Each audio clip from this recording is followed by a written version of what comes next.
हरे कृष्णा।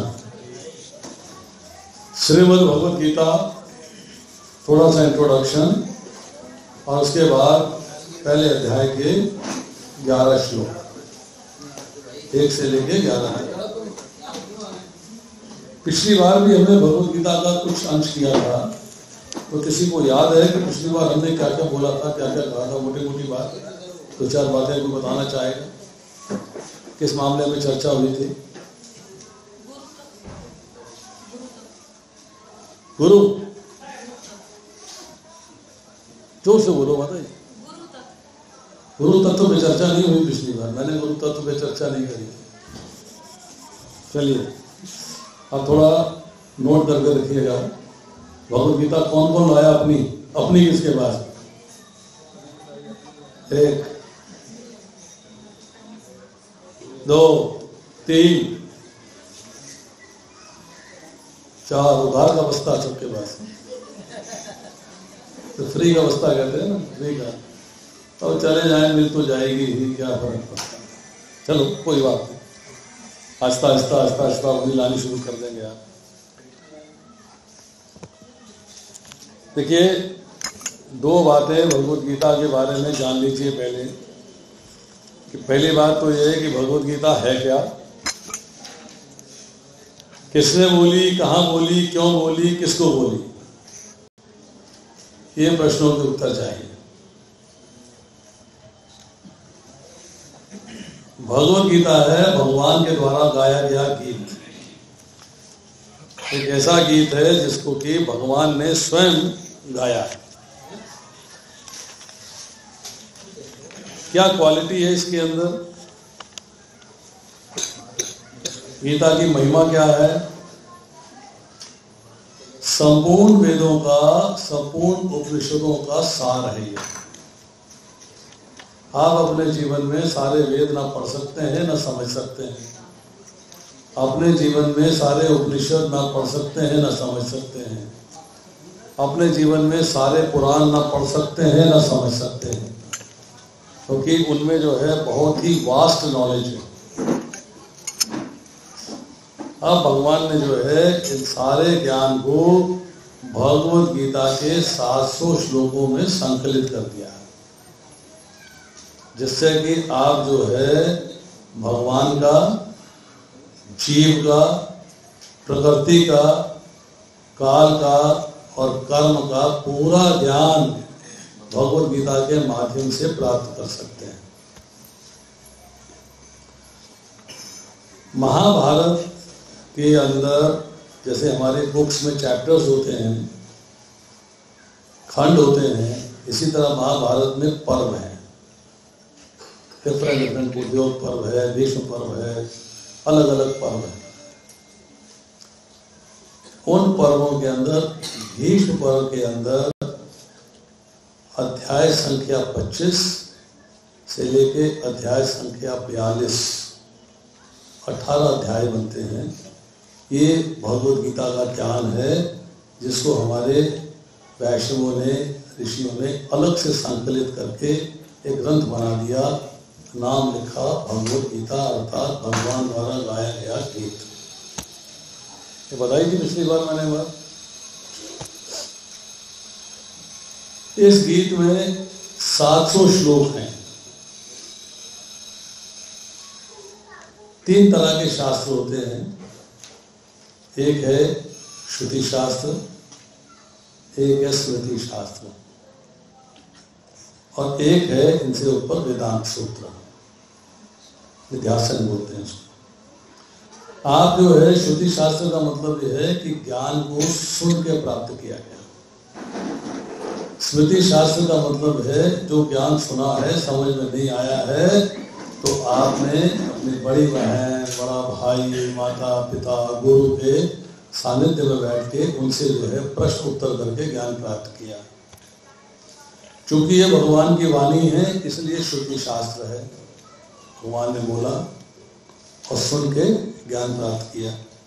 पर चूंकि इसके अंदर जो है प्रश्न भी हैं, इसलिए इसको स्मृति शास्त्र भी कहते हैं। तो उपनिषद का अर्थ होता है उप, मतलब निकट बैठकर, पास, तिषद मतलब बैठना, मतलब पास बैठकर ज्ञान प्राप्त किया गया प्रश्न उत्तर के माध्यम से। तो अर्जुन ने प्रश्न किए हैं, भगवान कृष्ण ने उत्तर दिए हैं। 700 श्लोकों के अंदर एक श्लोक है धृतराष्ट्र का, एक श्लोक। 41 श्लोक है संजय के, 84 श्लोक है अर्जुन के प्रश्न, और 574 श्लोक है भगवान कृष्ण के उत्तर। क्योंकि मुख्य पाठ भगवान कृष्ण का है, इसलिए इसको भगवान की वाणी कहा गया है। इसमें जो है अर्जुन की वाणी नहीं कहा है, संजय की वाणी नहीं कहा है, धृतराष्ट्र की वाणी नहीं कहा है, इसको बोला गया है भगवान के द्वारा गाया गया गीत। अब भगवान ये गायन कर रहे हैं, किसके लिए कर रहे हैं? युद्ध भूमि में क्या क्या परेशानियां हुई थी उसको थोड़ा सा समझना आवश्यक है। भगवत गीता का आशय बड़ा गूढ़ है, बड़ी गहरी नॉलेज है इसके अंदर, साधारण नॉलेज नहीं है, गंभीर है।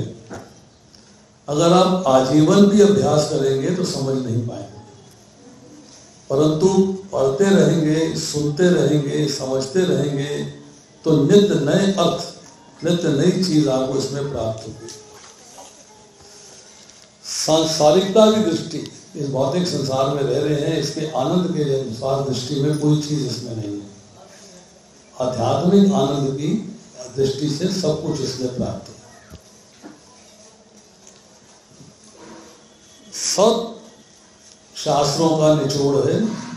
जब हम भगवत गीता पढ़ते हैं तो सारे शास्त्रों का तत्व ज्ञान इसके द्वारा हमें हो जाता है। अब 10वां अध्याय जब पढ़ते हैं तो भगवान कहते हैं मत चित्ता मद्गत प्राणा बोधयन्ते परस्परम। जब भक्तगण आपस में मिलते हैं, एक दूसरे के साथ चर्चा करते हैं तो उनको परम संतोष अनुभव होता है, परम आनंद की प्राप्ति होती है। गंगा जी के बारे में क्वालिटी है कि जो व्यक्ति गंगा जी में स्नान करता है उसके पाप नष्ट हो जाते हैं, उसके पाप नष्ट हो जाते हैं। जो भगवत गीता में स्नान करता है, भगवत गीता को पढ़ता है, सुनता है, समझता है, उसका मनन करता है, उसको प्रैक्टिस करता है, तो उसके, क्योंकि वो प्रैक्टिस करने के बाद दूसरों से चर्चा करता है तो अपने पाप तो नष्ट होते ही होते हैं, दूसरों के पाप भी नष्ट हो जाते हैं, एडवांटेज मिलता है। गंगा जी भगवान के चरणों से निकली है, भगवत गीता भगवान के मुख से निकली है। अब एक मंत्र है गायत्री, गायन, त्रिमित्रान मीन्स रक्षा करने वाला। एक ऐसा मंत्र है जिसको गाना, जिसको गीत की तरह गा के आप मंत्र का उच्चारण करके, मंत्र का जप करके आपकी जो है रक्षा होती है। वो गायत्री से मनुष्य की मुक्ति होती है, परंतु भगवत गीता पढ़ने से, सुनने से, समझने से आपकी अपनी मुक्ति भी होती है और दूसरों की मुक्ति भी होती है, एडवांटेज मिलता है। भगवान परापुरा में कहते हैं, बड़ा रूप धारण किया है जब, क्या कहते हैं कि मैं गीता के आश्रय में रहता हूं, गीताश्रय हम तिष्ठामि, गीता में चोत्तमं ग्रह, गीता ज्ञान उपाश्रित्य त्रिलोक पालितम्। मतलब तीनों लोगों का पालन करने के लिए मैं गीता के ज्ञान का सहारा लेता हूँ। अपनी वाणी है, अपने मुख कमल से निकली है बाहर, परंतु उसी गीता का आश्रय लेकर भगवान जो है तीनों लोगों का पालन करते हैं। गीता की एक क्वालिटी और भी है, जब हम गीता पढ़ते हैं तो हमारे जीवन की परेशानियों से हमको मुक्ति मिलती है। कैसे मिलती है ये प्रश्न करिएगा, मैं आपको बताऊंगा। गीता में हर प्रश्न का उत्तर है, कोई ऐसा प्रश्न नहीं है जिसका उत्तर आपको भगवद गीता के माध्यम से न मिले। शर्त एक है कि आपको प्रश्न का उत्तर ढूंढना आना चाहिए। You must know how to find the answer. Gita के माध्यम से प्रश्न का उत्तर निकालना आना चाहिए। माताएं यहाँ बैठी हैं, मेरे से एक लेक्चर के दौरान जब मैंने ये बात कही, एक माता ने हाथ खड़ा कर दिया, जिनके घर में लेक्चर हो रहा था, और मुझसे पूछने लगी कि आप कहते हैं कि गीता के माध्यम से हर प्रश्न का उत्तर मिल सकता है, आंसर टू एवरी क्वेश्चन। ठीक है, मिलता है, आप पूछिए। उन्होंने बड़ा बढ़िया सवाल किया। यदि प्रत्येक परिवार में सास और बहू का झगड़ा होता है, वो झगड़े को मिटाने का उपाय भगवत गीता में कहाँ लिखा है, ये बताओ। कितने लोगों ने भगवत गीता पढ़ी है? पढ़ी है प्रभु जी? कि सास बहू का नाम आया उसमें? सास बहू का नाम आया कि सास बहू का झगड़ा कैसे मिटाया जाता है? उत्तर है,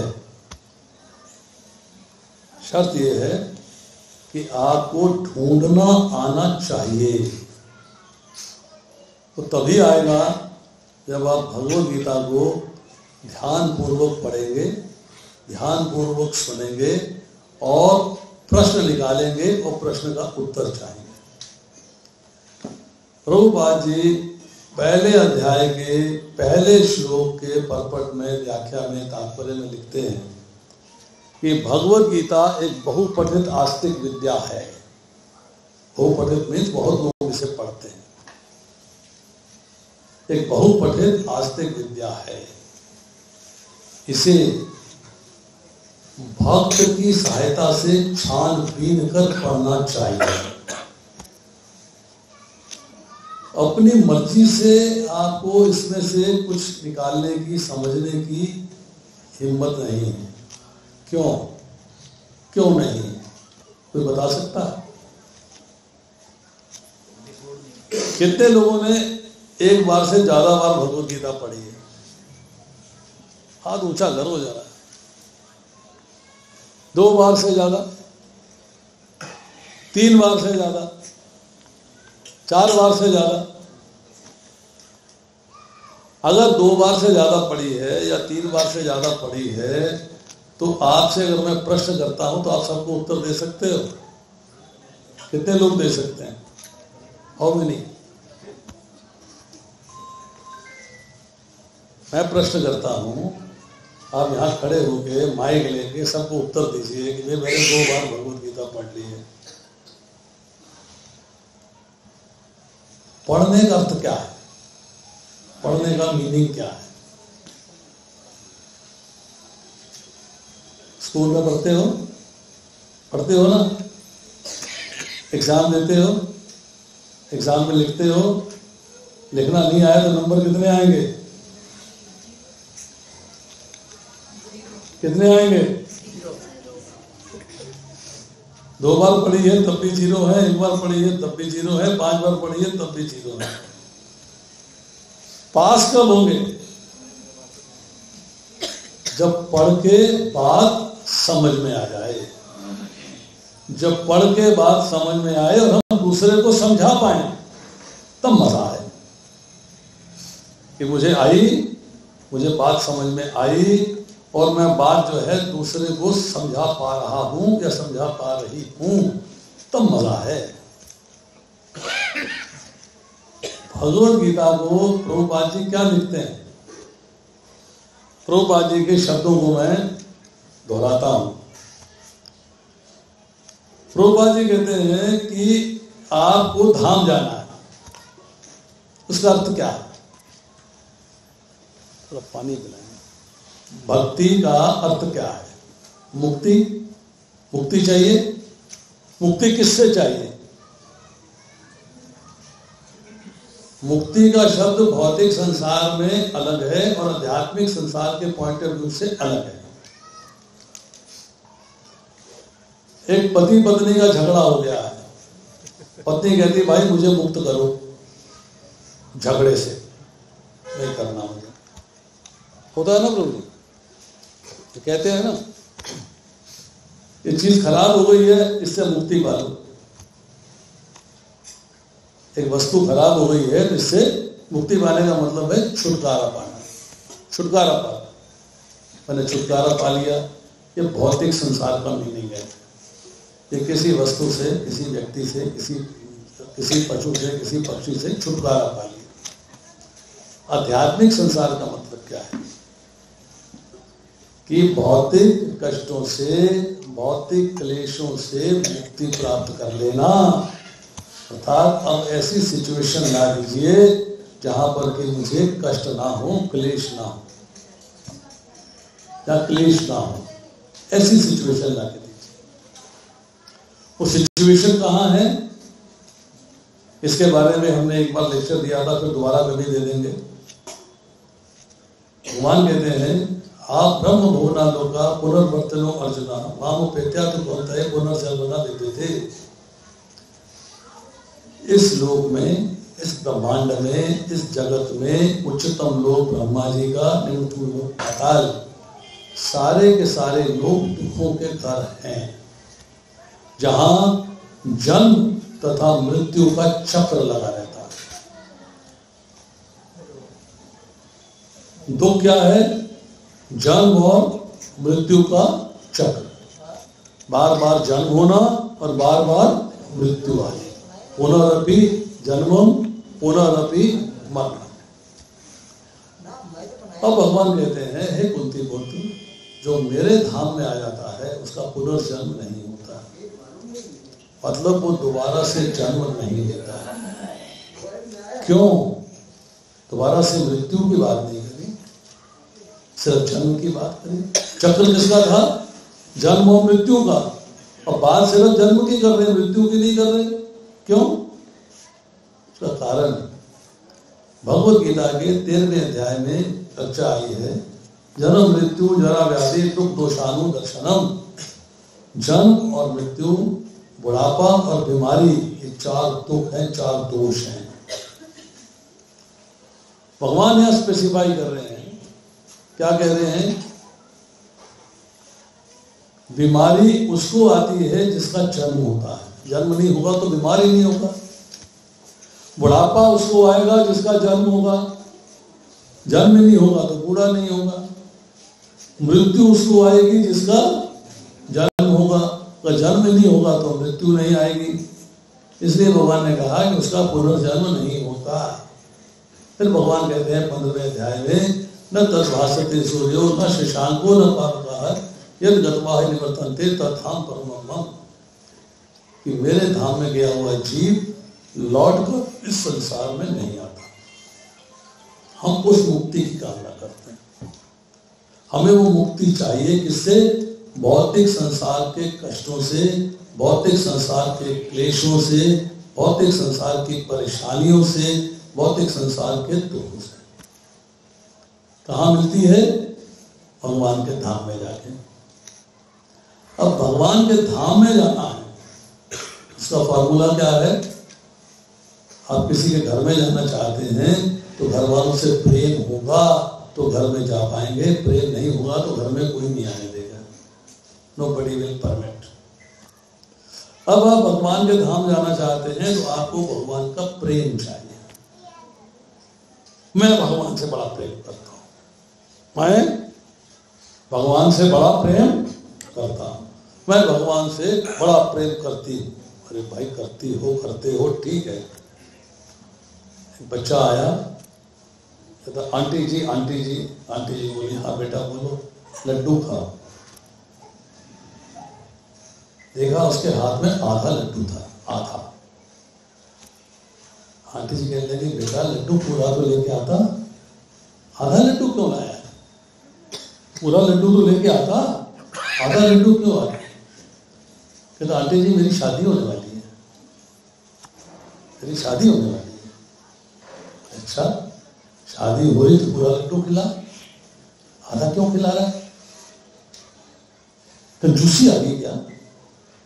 पैसे की कमी हो गई? कारण है कहते हैं आंटी जी ऐसा है कि मैं शादी के लिए राजी हूँ, लड़की वाले राजी नहीं, तो इसलिए आधा लड्डू लाया। मैं राजी हूँ, भगवान आपसे प्रेम करता हूँ। अरे भगवान आपसे प्रेम करते हैं क्या, ये बताओ आप। हाउ डू यू नो ये कृष्णा लव्स यू? जब तक वो आपसे प्रेम नहीं करेंगे आपको अपने घर में नहीं आने देंगे। घर में आने देंगे क्या? नहीं आने देंगे। मतलब आपको भगवान के धाम जाने के लिए, भौतिक संसार के क्लेशों से मुक्ति पाने के लिए भगवान का प्रेम चाहिए। अब प्रभुपाद जी लिखते हैं, उनकी एक बुक है क्वेस्ट फॉर एनलाइटनमेंट, चैप्टर 7, उसके परपट में उन्होंने एक लाइनें लिखी हैं। लिखते हैं कि अगर आपको भगवान का प्रेम चाहिए तो उसके लिए बुक है भागवतम। कौन सा किताब है? श्रीमद् भागवतम। भागवतम एक ऐसा ग्रंथ है जो आपको भगवान से प्रेम डेवलप करने में सहायता करता है। बट किंतु लगा दिया है, किंतु क्या है? कंडीशंस अप्लाई, स्टार लग गया छोटा सा। कहते हैं to understand Bhagavatam the book is Bhagavad Gita. अगर भागवत को पढ़ना चाहते हो, सुनना चाहते हो, समझना चाहते हो तो किताब है भगवद गीता। श्रीमद् भागवतम 3 स्कंद 4 अध्याय 27वां श्लोक पढ़िएगा, जिसमें जो है चर्चा चल रही है। अर्जुन जो है युधिष्ठिर महाराज से कह रहे हैं भगवद गीता के बारे में।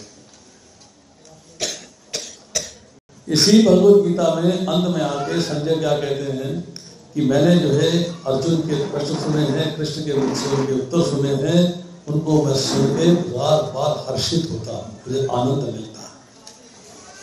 मिलता है। अगर आपने भगवद गीता नहीं पढ़ी है तो उसको पढ़ना आरंभ करिए। और अगर आपने भगवद गीता को एक बार पढ़ा है तो दूसरी बार पढ़िए, 2 बार पढ़ा है तो तीसरी बार पढ़िए, 3 बार पढ़ा है तो 4 बार पढ़िए, 100 बार पढ़ा है तो 150 बार पढ़िए। मैं आज 26 साल से कथा कर रहा हूँ, 100 बार से ज्यादा भगवद गीता पढ़ चुका हूँ, मोर देन 100 टाइम्स। फिर भी जब लेक्चर देने जाता हूँ तो जो मेरा टॉपिक होता है उसको एक बार फिर से पढ़ता हूँ। I revise it, I read it, notes लेके चलता हूँ, टिप्स लिखे रहते हैं, क्या कहना है, क्या नहीं कहना है, क्या बोलना है, क्या नहीं बोलना। तो भगवद गीता को किसने कहा? भगवान कृष्ण ने। भगवद गीता को भगवान कृष्ण ने सबसे पहले ज्ञान दिया है विवस्वान को। 4था अध्याय पढ़ेंगे तो उसका ज्ञान मिलेगा। अब वो अर्जुन को ज्ञान दे रहे हैं और आज उसी भगवद गीता का ज्ञान आपको प्राप्त हुआ। माध्यम कोई और नहीं। किसने कही? भगवान कृष्ण ने। कहाँ कही? कुरुक्षेत्र के युद्ध के मैदान। किसको कही? अर्जुन को कही। क्यों कही? किस लिए कही? भगवान कृष्ण ने अर्जुन को भगवद गीता क्यों सुनाई? कि जब अर्जुन ने कहा कि मेरे में शोक प्रकट हो गया, अंग शिथिल हो रहे हैं, अंग कांप रहे हैं, रोंगटे खड़े हो गए हैं, कांडीव हाथ से सरक रहा है, त्वचा जल रही है, मंगल दिखाई दे रहा है, एक शोक की स्थिति आई जिसके 8 लक्षण बताए गए। तब भगवान ने उस शोक को दूर करने के लिए भगवद गीता का उपदेश दिया। अशोच्याम अनुशोचस्तम प्रज्ञावादाच भाष्य से गता सुना नान शोचंती पंडिता। कि जो जीवित हैं उनके लिए शोक करने की आवश्यकता नहीं, जो मृत हैं उनके लिए भी शोक करने की आवश्यकता नहीं। तो बड़े पांडित्यपूर्ण वचन कह रहे हैं, पर शोक करने की आवश्यकता नहीं। भगवान ने भगवद गीता का ज्ञान दिया है। बीच बीच में अर्जुन ने प्रश्न करने शुरू कर दिए, भगवान उसका उत्तर देते चले गए, फिर प्रश्न किए, फिर उत्तर दिए, फिर प्रश्न किए, उत्तर दिए। भगवान ने अपना आदेश बता दिया कि मेरा आदेश ये है इसको इस तरीके से करना चाहिए, तुम्हें कार्य इस तरीके से करना चाहिए। एक बात और पूछता हूं, आपके घर में कितने लोगों के पास वॉशिंग मशीन है? वॉशिंग मशीन, कपड़ा धोने की मशीन, कितने लोगों के पास? सब हाथ खड़ा करो, दो हाथ खड़े करो। अब मशीन खराब हो गई, मशीन खराब हो गई, अब आपने उसकी मैनुअल निकाली, अच्छा ये ऐसे करना था, ऐसे मैंने किया नहीं, ये ऐसे करना चाहिए था, ये तो मैंने किया नहीं, ओहो ये करना चाहिए था, तो मैंने किया नहीं। मैनुअल को, मशीन को चलाने से पहले पढ़ना चाहिए कि मशीन खराब होने के बाद पढ़ना चाहिए? कब पढ़ना चाहिए? एक व्यक्ति ने एक स्वेटर खरीदा, वूलन स्वेटर लेके आया, 15 दिन पहना, 10 दिन पहना, महंगा हो गया, तो गया सोप लिया, धो दिया। लेडीज ज्यादा जानती है, माताएं ज्यादा जानती है, ऊन जुड़ जाती है ना, ऊन स्वेटर जुड़ जाता है, स्ट्रेच नहीं होता है, खराब लगता है। दुकानदार के पास वापस ले गए, 5 दिन पहना था, 7 दिन पहना था, 10 दिन पहना था, मैंने इसको धोया है, स्वेटर खराब हो गया है, कैसा घटिया माल बेचते हो, बेकार, भाई दुकान बेकार है, तुम्हारा माल बेकार है, तुम बेकार हो, 10 एलिगेशन लगा दिए। दुकानदार ने कहा अच्छा स्वेटर दिखाइए, स्वेटर दिया, अंदर से देखा इतना सा टुकड़ा लगा हुआ था कपड़े का, उसमें पॉलीथीन के, प्लास्टिक टाइप कपड़ा जो होता है, पॉलिएस्टर कपड़ा होता है, उसमें लिखा हुआ था dry clean only, dry clean only. अब दुकानदार कहता है बहन जी ये तो आपको ड्राई क्लीन कराना चाहिए था, ये तो मैंने पढ़ा नहीं, तो अब धोने के बाद तो बेकार है, मैं तो कुछ नहीं कर सकता। हाँ ड्राई क्लीन कराने से खराब होता फिर मैं इसे बदल देता, नया दे देता आपको। तो कोई भी वस्तु को हम प्रयोग करते हैं तो प्रयोग करने से पहले उसकी इंस्ट्रक्शन मैनुअल पढ़नी चाहिए, या प्रयोग करके खराब होने के बाद इंस्ट्रक्शन मैनुअल पढ़नी चाहिए? कब पढ़नी चाहिए? कितने लोग मानते हैं कि पहले पढ़नी चाहिए? पढ़नी चाहिए ना। भगवत गीता एक ऐसी मैनुअल है जिसके अंदर भगवान ने बताया है कि आपको जीवन कैसे चलाना है। भगवत गीता के 3 अंश हैं, उसकी भी चर्चा करूंगा। उसमें बताया गया है कि आपको जीवन कैसे चलाना है। अब आपने कहा बुढ़ापा आ गया है, आंखें खराब हो गई हैं, दिखता है नहीं अब ठीक से, मोतिया उतर आया है, ऑपरेशन करा लिया है, आंखों में लाइट मारती है, कान से सुनाई नहीं देता है, गर्दन में सर्वाइकल प्रॉब्लम हो गई है, कमर में दर्द हो गई है, टांगों में क्रैम्प्स पड़ जाते हैं, अब मेरे में काम करने की शक्ति नहीं है, अब मैं भगवत गीता पढ़ता हूँ। तो भगवत गीता एक ऐसी इंस्ट्रक्शन मैनुअल है जिसको 5 साल की आयु से पढ़ना, सुनना और समझना चाहिए। आप कब पढ़ रहे हो? जब शरीर समाप्ति पे, शरीर समाप्ति में है, अब मैं भगवत गीता पढ़ लेती हूँ, अब मैं भगवत गीता पढ़ लेता हूँ, तो कुछ फायदा होगा? भगवत गीता को पढ़ना चाहिए था जब आपको जीवन में समझ आनी शुरू हुई है, 5 साल की आयु, from the age of 5 years। हमने पढ़ी नहीं, हमने सुनी नहीं, हमने समझी नहीं। मेरे मन में आया कि मैं सवेरे भागवतम की क्लास में जाया करूं, सुबह हर मंदिर में क्लास होती है भागवतम की, सवेरे 8 से लेकर 9 बजे तक। छोटा सेंटर है, नहीं कर पाते, वक्ता नहीं है, प्रॉब्लम है, बात अलग है, वरना जितने भी बड़े इस्कॉन टेम्पल्स हैं सब में सुबह 8 से 9 क्लास होती है और 1 श्लोक किया जाता है, 1 श्लोक, एक दिन में 1 श्लोक।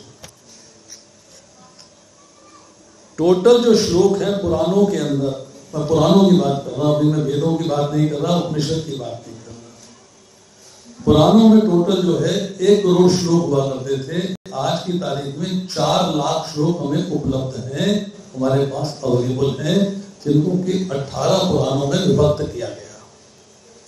18 पुराणों में तो सात्विक पुराण है, राशिक पुराण है, तामसिक पुराण है, अलग अलग तरीके के पुराण। अब मैं चाहता हूं कि मैं कम से कम पुराण तो पढ़ लूं।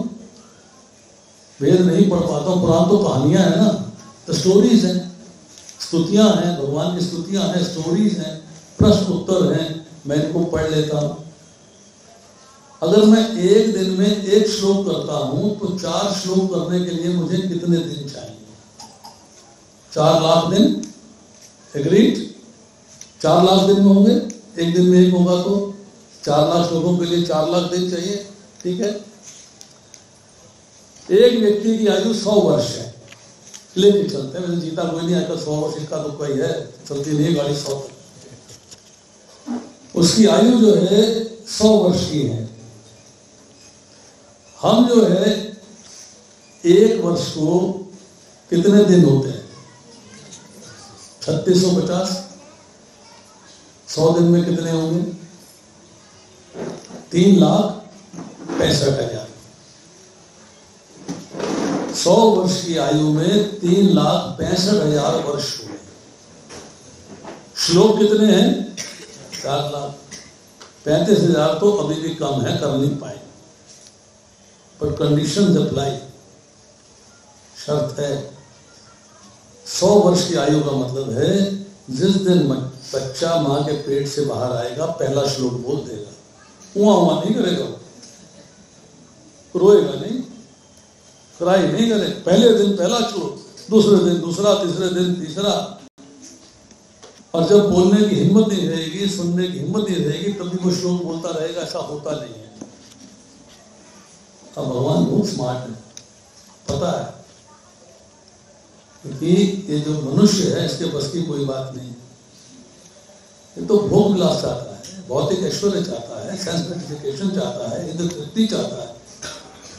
फिर भी भगवान की इच्छा है कि जीव लौटकर मेरे पास आए।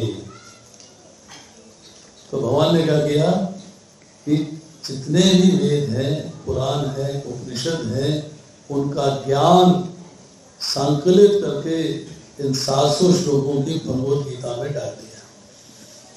यस, ये वो ग्रंथ है जिसमें कि आपको समस्त ज्ञान की प्राप्ति होती है। शर्त ये है कि आप इसको अच्छे तरीके से हृदयंगम कर लें, उतार समझ जाए कि बार बार पढ़ना पड़ेगा। आपका बच्चा स्कूल में पढ़ता है, हम सारे लोग स्कूल में पढ़े हैं, टीचर ने पढ़ाया और आप घर में आए तो सीधा एग्जाम में बैठ जाते हो, रिवाइज करते हो, रिवीजन करते हो। 1 बार नहीं, 2 बार नहीं, 3 बार नहीं, 10 बार रिवीजन करते हो। ट्यूटर लगाते हो, ट्यूटर आपको सिखाता है, 1 to 1 बताता है।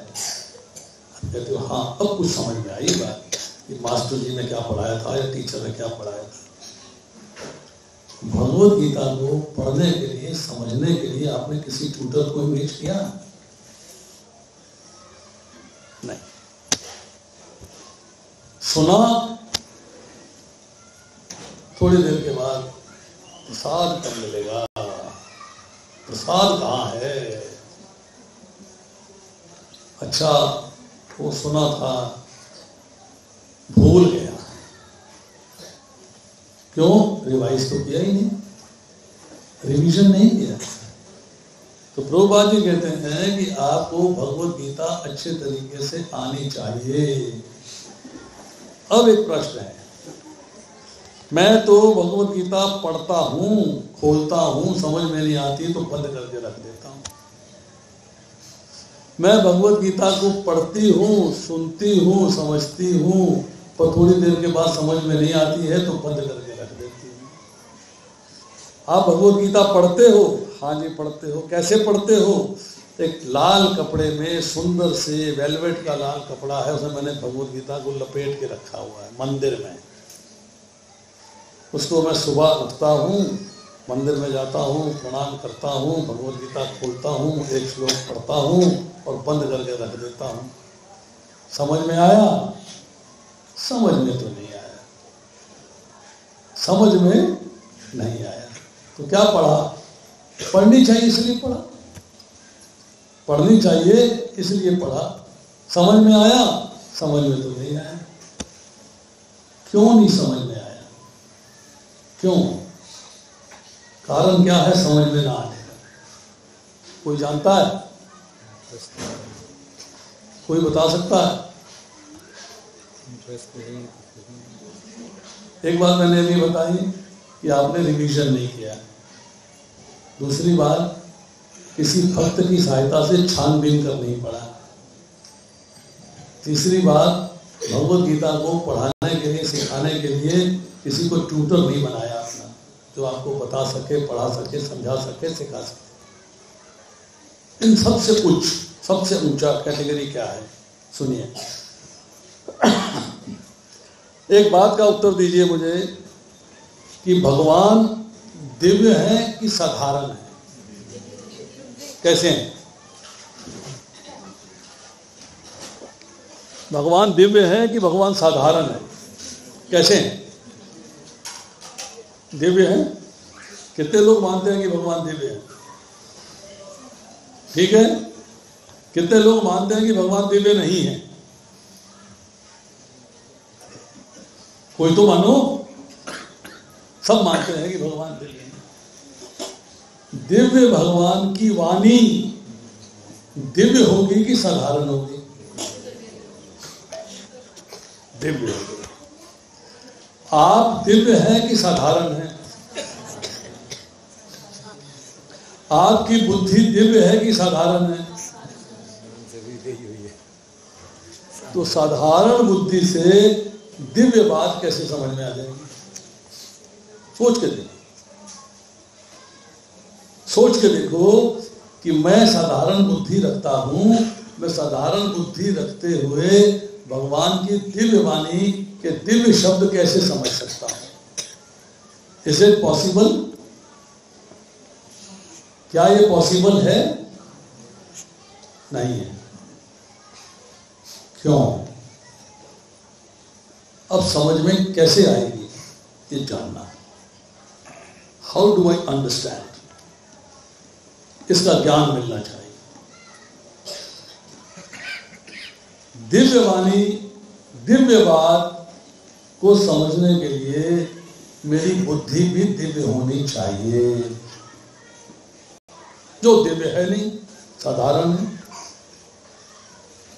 तो भगवान भगवत गीता में कहते हैं, तेषाम सतत युक्तानाम भजताम प्रीति पूर्वकम ददामि बुद्धि योगम तम येन मामो पयांति ते।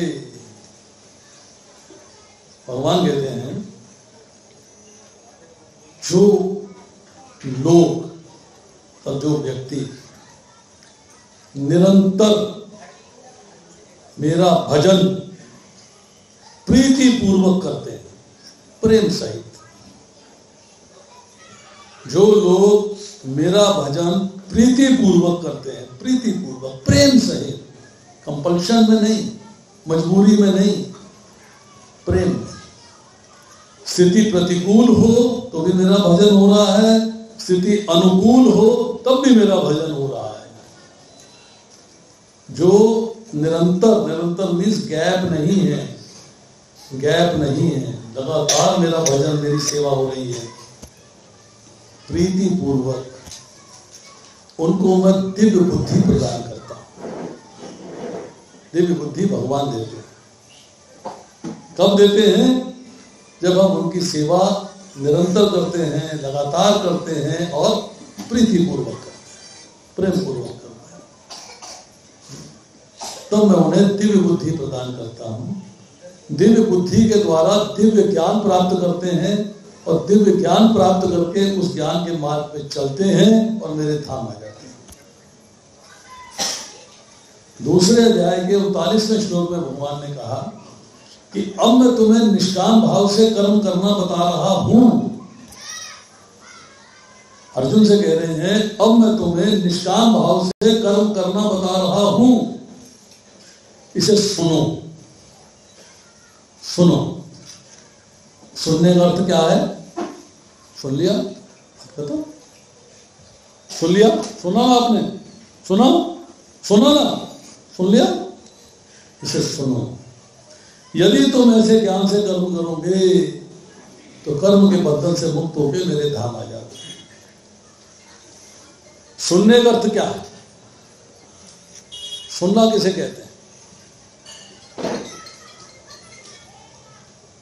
प्रभु जी बैठे हुए सामने, पिता ने कहा बेटा एक गिलास पानी देना। और छिक्का IP20 क्या है, क्या कौन सा गेम चलता है भाई? IPL 20 मैच चलते, मैच, क्रिकेट मैच। वो छक्का लगा, बेटा एक गिलास पानी देना। ओ चौका लग गया, चौका लग गया, चौका लग गया। बेटा एक गिलास पानी पिला। ओ आउट हो गया, आउट हो गया, आउट हो गया। दिमाग किसमें लगा हुआ है? मैच में, टीवी में। चौथी बार पिता क्या कहेगा? बेटा सुना नहीं क्या? मैंने पानी मांगा था। सुना नहीं क्या? इसका मतलब है जो सुना है उसका अर्थ निकाल के वो कार्य करो। मैंने कहा है पानी लेके आओ तो पानी लेके आओ। सुनने का मतलब नहीं कि मैंने सुन लिया बात खत्म हो गई। सुनने का अर्थ ये है जो सुना है उसे करो, उसे करना है। भगवान कहते हैं अब मैं निष्काम भाव से कर्म करना बता रहा हूं। मैं बता रहा हूं कर्म कैसे करना चाहिए। भाव क्या है? निष्काम। इसे सुनो।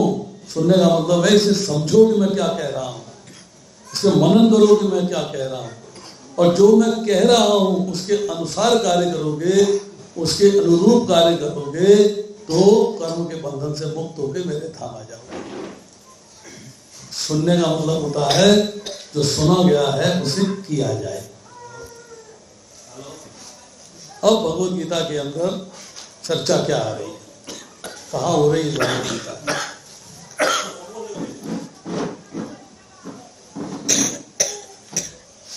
एक वेद व्यास जी के शिष्य हैं वैशंपायन। वो भीष्म पर्व की कथा सुना रहे हैं राजा परीक्षित के पुत्र जन्मेजय को। ये अब जो बात मैं कहने वाला हूं ये भगवद गीता से पहले की चर्चा है, महाभारत से। ये भगवद गीता आरंभ नहीं हुई, ये बैकग्राउंड में जाके कथा सुनाई जा रही है। ये जो है भगवद गीता के मतलब जो भगवद गीता के जो अध्याय हैं 25वां अध्याय, ये उससे पहले की चर्चा है। वो कह रहे हैं कि एक दिन जो है व्यास देव जी आते हैं धृतराष्ट्र के पास। उससे कहते हैं कि मैं भविष्य देख रहा हूं कि एक महान युद्ध होने वाला है, इसमें सारे तुम्हारे पुत्र जो है वो मृत्यु को प्राप्त होंगे। क्या तुम उस युद्ध को देखना चाहोगे? देखना चाहोगे तो मैं तुम्हें दिव्य दृष्टि दे सकता हूं। तुम तो आंख से अंधे हो, तुम्हें दिखाई तो देता नहीं। मैं तुम्हें दिव्य दृष्टि दे सकता हूं। उस दृष्टि के द्वारा तुम जो है युद्ध को देख पाओगे। तो धृतराष्ट्र कहते हैं कि मैं युद्ध को देख के क्या करूंगा? सारा जीवन मैंने नहीं देखा है, और मैं अपने पुत्रों को मरते हुए क्यों देखना चाहूं? हाँ, मैं वर्णन सुनना चाहूंगा। अब दिव्य दृष्टि किसी और को दे दीजिए। उन्होंने कहा किसको दें? कि आप संजय को दे दीजिए। संजय जो है महर्षि गलवगन के पुत्र हैं और धृतराष्ट्र के मंत्री भी हैं और सारथी भी हैं। संजय का अर्थ होता है समजय। सम मतलब जिसने राग और द्वेष दोनों पे समान रूप से विजय प्राप्त की है। राग मीन्स अटैचमेंट, इज डिटैच्ड। द्वेष मीन्स घृणा, किसी से घृणा नहीं, सबसे प्रेम। उसको दिव्य दृष्टि दीजिए। तो व्यास देव जी उनको दिव्य दृष्टि दे देते हैं। दिव्य दृष्टि में क्या है? वो कमरे में बैठ के टीवी की तरफ देख के नहीं बता रहा है बातें। दिस इज नॉट दिव्य दृष्टि। पहला श्लोक पढ़ेंगे, धर्म क्षेत्रे कुरुक्षेत्रे समवेता युत्सवा मामका पांडवश्चैव किम कुरुवत संजय। कि युद्ध भूमि कुरुक्षेत्र के मैदान में मेरे और पांडु पुत्रों ने क्या किया, क्या किया था नहीं कह रहे हैं, क्या करेंगे नहीं कह रहे हैं, क्या कर रहे हैं ये नहीं कह रहे। संजय 10 दिन का युद्ध होने के बाद जब भीष्म पितामह घायल होके बाणों की शैया पे आ गए हैं, तो संजय उदास होके वापस हस्तिनापुर में आते हैं और धृतराष्ट्र से ही संदेश देते हैं। तो धृतराष्ट्र ने पूछा है कि मेरे और पांडु पुत्रों ने क्या किया, पर इसके पहले धृतराष्ट्र को बहुत सारी बातें जो हैं वो दुर्योधन से मालूम हो चुकी थी। युद्ध होने से पहले युद्ध नहीं हुआ है, अभी वो मरा नहीं है। क्या बातें पता हुई थी? उन्हें पूछा ये बताओ कि भीष्म पितामह ने प्रण किया है कि वो किसी स्त्री का वध नहीं करेंगे। उसने प्रण किया है कि पांडवों को नहीं मारेंगे।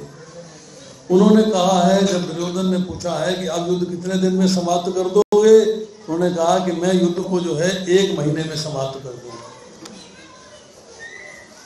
द्रोणाचार्य से पूछा कि आप कितने दिन में समाप्त कर दोगे, बोला मैं भी 1 महीने में कर दूंगा। कृपाचार्य से पूछा आप, तो बोले 2 महीने में समाप्त कर दूंगा। अश्वत्थामा से पूछा तुम, तो बोले 10 दिन में समाप्त कर दूंगा। जो कर्ण से पूछा तुम, तो बोले मैं 5 दिन में समाप्त कर दूंगा। उस समय युद्ध के अंदर कुछ शिविर के नियम हुआ करते थे, शिविर स्थापना होती थी, टैंक्स रखते थे, उसके नियम हुआ। उनमें एक नियम ये था कि सूर्यास्त के बाद युद्ध नहीं होगा और सूर्योदय से पहले युद्ध नहीं होगा। सूर्य उदय होगा तो सेनाएं व्यवस्थित होंगी तो युद्ध करेंगी, सूर्यास्त हो जाएगा तो जो जहां है वहीं ठहर जाएगा, युद्ध नहीं करेगा। एक उसमें क्वालिटी और थी कि एक शिविर के मुख्य लोग दूसरे शिविर में जा सकते थे, बैठ सकते थे, सुन सकते थे, बातचीत कर सकते थे, चर्चा कर सकते थे।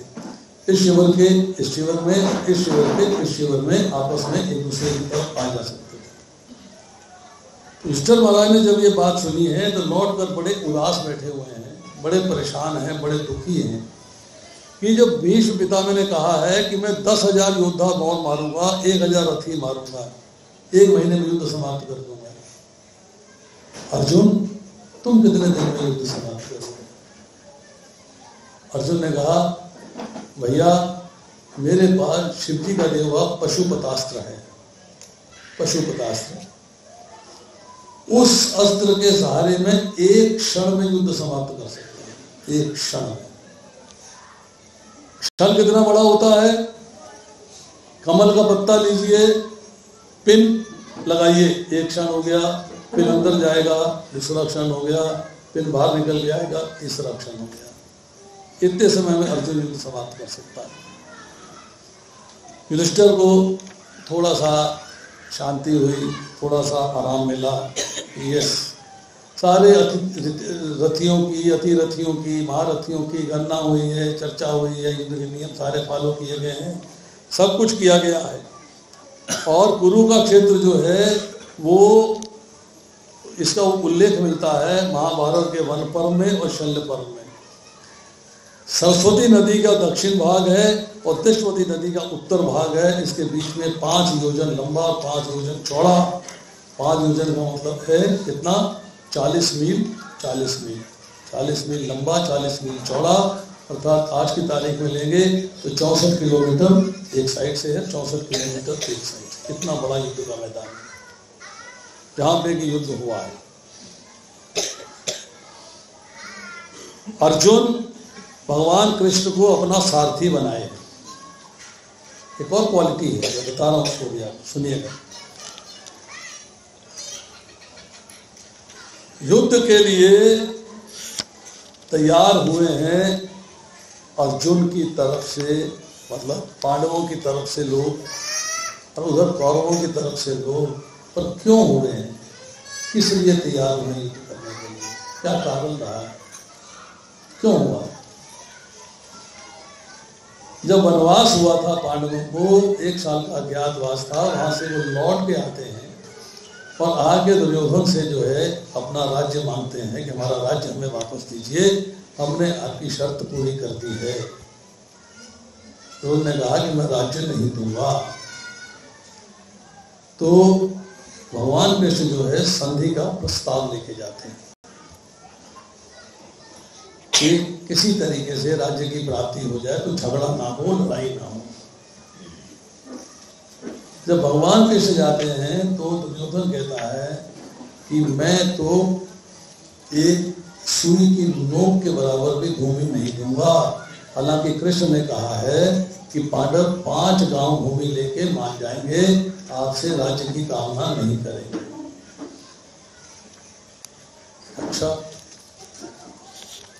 अब आती है चर्चा कि दुर्योधन के मन में ये बात आ जाती है कि ये जो ग्वाला आया है मेरे पास, कृष्ण नहीं मानता, ग्वाला मानता है। ये ग्वाला जो है ये पांडवों का सबसे बड़ा हितैषी है। इसको अगर हम कैद कर लेते हैं, जेल में डाल देते हैं, तो उनका हित करने चाहने वाला कोई नहीं होगा, फिर हम पांडवों पर कब्जा कर लेंगे, उन पर कंट्रोल कर लेंगे। तो उसने जो है कृष्ण को कैद करने का प्रयास किया। तो वहां भगवान कृष्ण ने अपना आधा विराट रूप दिखाया है। सबकी आंखें चौंधिया गई हैं, सब गिर गए हैं, और भगवान कृष्ण जो है मुस्कुराते हुए वहां से आ गए। जब ये सारी बात कुंती महारानी को पता लगती है कि 5 गांव तक भूमि देने से इनकार कर दिया, ये कह दिया कि सुई के नोक के बराबर भी भूमि नहीं दूंगा। प्रॉमिस था कि अगर आप जो है 12 साल का वनवास और 1 साल का अज्ञातवास करके आओगे तो आपको आपका राज्य वापस मिल जाएगा। इन्होंने वनवास देने से पहले द्रौपदी का चीरहरण करने का प्रयास किया है, नग्न करने का प्रयास किया है उसको। इन्होंने कृष्ण को कैद करने का प्रयास किया है। तब कुंती महारानी जो है एक संदेश देती है, जाओ मेरे पुत्र भीम, जिसकी गदा दुश्मनों का संहार करने के लिए हमेशा तैयार रहती है, और मेरे पुत्र अर्जुन, जिसका गांडीव हमेशा बाण वर्षा करके शत्रुओं को मारने में तत्पर रहता है, उनको ये संदेश दे दो। क्या संदेश दिया कि जिस कार्य के लिए क्षत्राणी पुत्र को जन्म देती है, वो कार्य पूरा करने का समय आ गया है। This was the cause. ये कारण था युद्ध होने का। बैकग्राउंड है, फाइनल इंस्ट्रक्शन कुंती महारानी ने दिया कि yes, now the war should happen. अब युद्ध होना है तो 9 अक्षौहिणी सेना तो है आपके पास दुर्योधन की तरफ, और 7 अक्षौहिणी सेना है पांडवों की तरफ। कितनी हो गई? 16, 9 और 7 16, और युद्ध तो 18 अक्षौहिणी सेना के साथ हुआ। वो 2 अक्षौहिणी कहाँ है? 2 अक्षौहिणी सेना कहाँ है? अर्जुन ने सोचा कि मैं भगवान कृष्ण को अपना संग बनाता हूं, उनके पास युद्ध के लिए सहायता मांगने के लिए जाता हूं। युद्ध ने कहा हमारे भी संबंधी हैं, मैं भी जाके सहायता मांगता हूं, मैं भी उनसे कहता हूं मुझे सहायता दीजिए। तो भगवान कृष्ण जो है द्वारका के अंदर अपने पलंग पे अंतःपुर में सो रहे हैं। दुर्योधन जाता है, सिरहाने पे एक चौकी पे बैठ जाता है, सर के पास। अर्जुन जाता है, पांव के पास एक चौकी पे बैठ जाता है। भगवान कृष्ण नाटक कर रहे हैं, अंतर्यामी सब जानते हैं कौन किस लिए आया। भगवान कृष्ण जाते हैं और सबसे पहले अर्जुन को देखते हैं। उससे कहते हैं, अर्जुन तुम कैसे आए? मैं तुम्हारा क्या हित करूं, मैं तुम्हारा क्या भला करूं, तुम कैसे आए? अर्जुन कहता है कि एक युद्ध होने वाला है हमारे और कौरवों के बीच में, तो मैं आपसे सहायता की आकांक्षा लेके आया। मेरी कामना है कि आप मेरी सहायता करें। तो दुर्योधन पीछे से उठ के सामने आ जाता है पहले तो मैं आया था, पहले मेरी बात सुनो, पहले मेरी सहायता करो, पहले मैं आया था। अहंकार है, अहंकार सर चढ़ के बोलता है, याद रखिएगा। अहंकार कहाँ होता है? मैं कहाँ है? यहाँ। मैंने किया, मैं बड़ा हूं, मैं विद्वान हूं, मैं बलवान हूं, यदि यहां आती हूं। तो भगवान के सराहने जाके बैठा अहंकार के अंदर। अर्जुन भक्त है, भक्त कहाँ रहता है? भगवान के चरणों में, भगवान के चरणों की तरफ बैठा है, चरणों की तरफ बैठा। भगवान कहते हैं दुर्योधन, मैंने सबसे पहले अर्जुन को देखा है, तो उसका अधिकार पहले है। तुमको मैंने देखा बाद में है, तुम्हारा अधिकार बाद में होगा। अर्जुन छोटा भाई है, तो छोटे भाई का अधिकार पहले होता है, इसलिए मैं पहले छोटे भाई की सहायता करूंगा और फिर मैं तुम्हारी सहायता की बात करूंगा। उदास हो जाता है दुर्योधन, उदास हो जाता है। भगवान कहते हैं कि मेरी एक शर्त है। उन्होंने बलराम जी को वचन दिया है, कहते हैं मेरी शर्त यह है कि मैं युद्ध भूमि में अस्त्र नहीं उठाऊंगा, शस्त्र नहीं उठाऊंगा, लड़ूंगा नहीं, सिर्फ उपस्थित रहूंगा बस। दूसरी तरफ मेरी एक अक्षौहिणी सेना है। एक अक्षौहिणी सेना में 21,870 रथ होते हैं, 21,870 हाथी होते हैं, 65,610 घोड़े होते हैं और 1,09,350 पैदल सैनिक होते हैं। तो एक तरफ मैं अकेला निहत्ता युद्ध में पार्टिसिपेट नहीं करूंगा और दूसरी तरफ मेरी एक अक्षौहिणी सेना। अर्जुन मांगो, क्या मांगते हो? और लालच तो है, एक अक्षौहिणी सेना, उधर तो 9 है, मेरी 7 है। अगर मैं एक अक्षौहिणी सेना ले लेता हूं तो मेरी 8 हो जाएंगे, कुछ तो बढ़ोतरी होगी नहीं। अर्जुन कहता है भगवान, मेरे मन में बहुत दिन से एक विचार था, बहुत दिन से मैं ये सोचता था कि कभी युद्ध होगा तो मैं आपसे प्रार्थना करूंगा कि आप मेरे सारथी बने, मेरे रथ के सारथी बने, बस आप मेरे सारथी बन जाएं। भगवान कहते हैं तथास्तु, डन, मैं तुम्हारा सारथी बन जाऊंगा। दुर्योधन खुश हो गया, बिन मांगे एक अक्षौहिणी सेना मिल गई, मुझे मांगनी नहीं पड़ी। अरे इस ग्वाले को कौन लेके जाएगा जिसने युद्ध में पार्टिसिपेट नहीं करना, हथियार उठाना नहीं है, युद्ध करना नहीं है, अस्त्र शस्त्र को यूज नहीं करना है, इसको कौन लेके जाएगा? मेरे लिए एक अक्षौहिणी सेना ठीक है। तो 9 की कितनी हो गई? 10। अब युद्ध में एक और कंडीशन है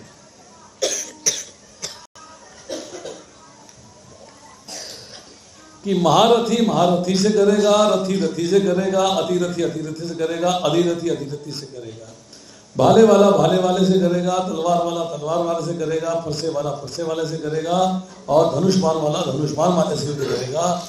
मतलब युद्ध जो है बराबर के लोगों में होना चाहिए। तो बराबरी नहीं है तो युद्ध में वो अधर्म हो जाएगा। अब दुर्योधन ने पहले एक लीला रच के कर्ण को अपनी तरफ कर लिया था, उसको अंग देश का राजा बना दिया था।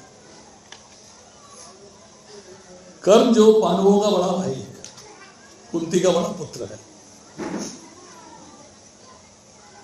अब दुर्योधन की तरफ से, कौरवों की तरफ से कर्ण जो है उसका मुकाबला पांडवों की तरफ से अर्जुन कर सकता है, पर अर्जुन के पास कृष्ण जैसे सारथी हैं और कर्ण के पास सारथी कोई नहीं, साधारण सारथी है। तो कैसे बनेगी बात, कैसे बनेगी बात?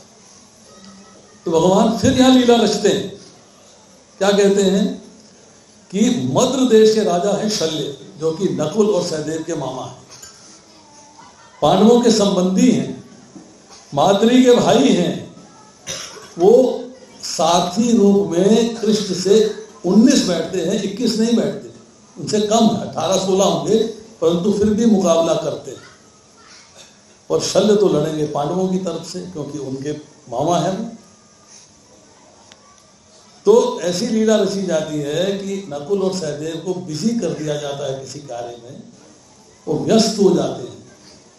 जब वो व्यस्त हो जाते हैं तो शल्य जो है अपने घर से जब चलते हैं मध्य देश से, उन्हें कुरुक्षेत्र के मैदान में आना है, तो रास्ते के अंदर कौन उनकी सेवा करेगा, कौन उनकी एक अक्षौहिणी सेना की सेवा करेगा, वो कमिट करते हैं कि वो उसकी तरफ से युद्ध करूंगा।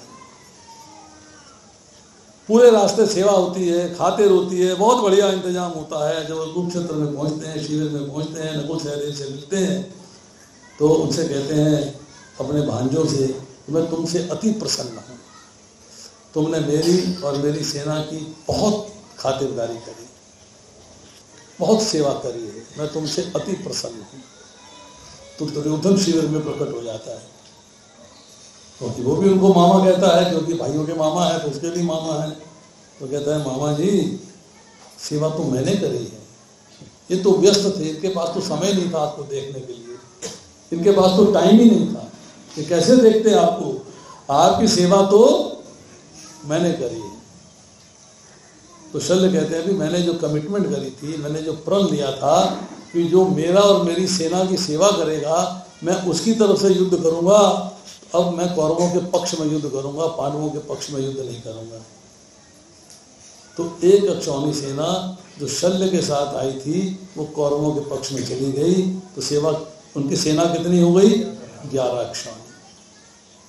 11 अक्षौहिणी सेना कौरवों की तरफ है और 7 अक्षौहिणी सेना पांडवों की तरफ है। टोटल 18 अक्षौहिणी सेना की समाप्ति हुई है। 18 दिन युद्ध चला है। भगवत गीता के 18 अध्याय हैं। ये नहीं है कि एक अध्याय एक दिन में कहा गया, नहीं, पूरी की पूरी भगवत गीता का ज्ञान उस समय के अनुसार को मिलाएं, उसको अगर आज के मिनट्स में कैलकुलेट करें तो 45 मिनट में दिया गया। 45 मिनट्स में 700 श्लोकों की चर्चा हो गई। इस भगवत गीता के अंदर 3 चीजें हैं। 5 चीजों की मैंने पहले चर्चा करी, ईश्वर, जीव, प्रकृति, काल और कर्म।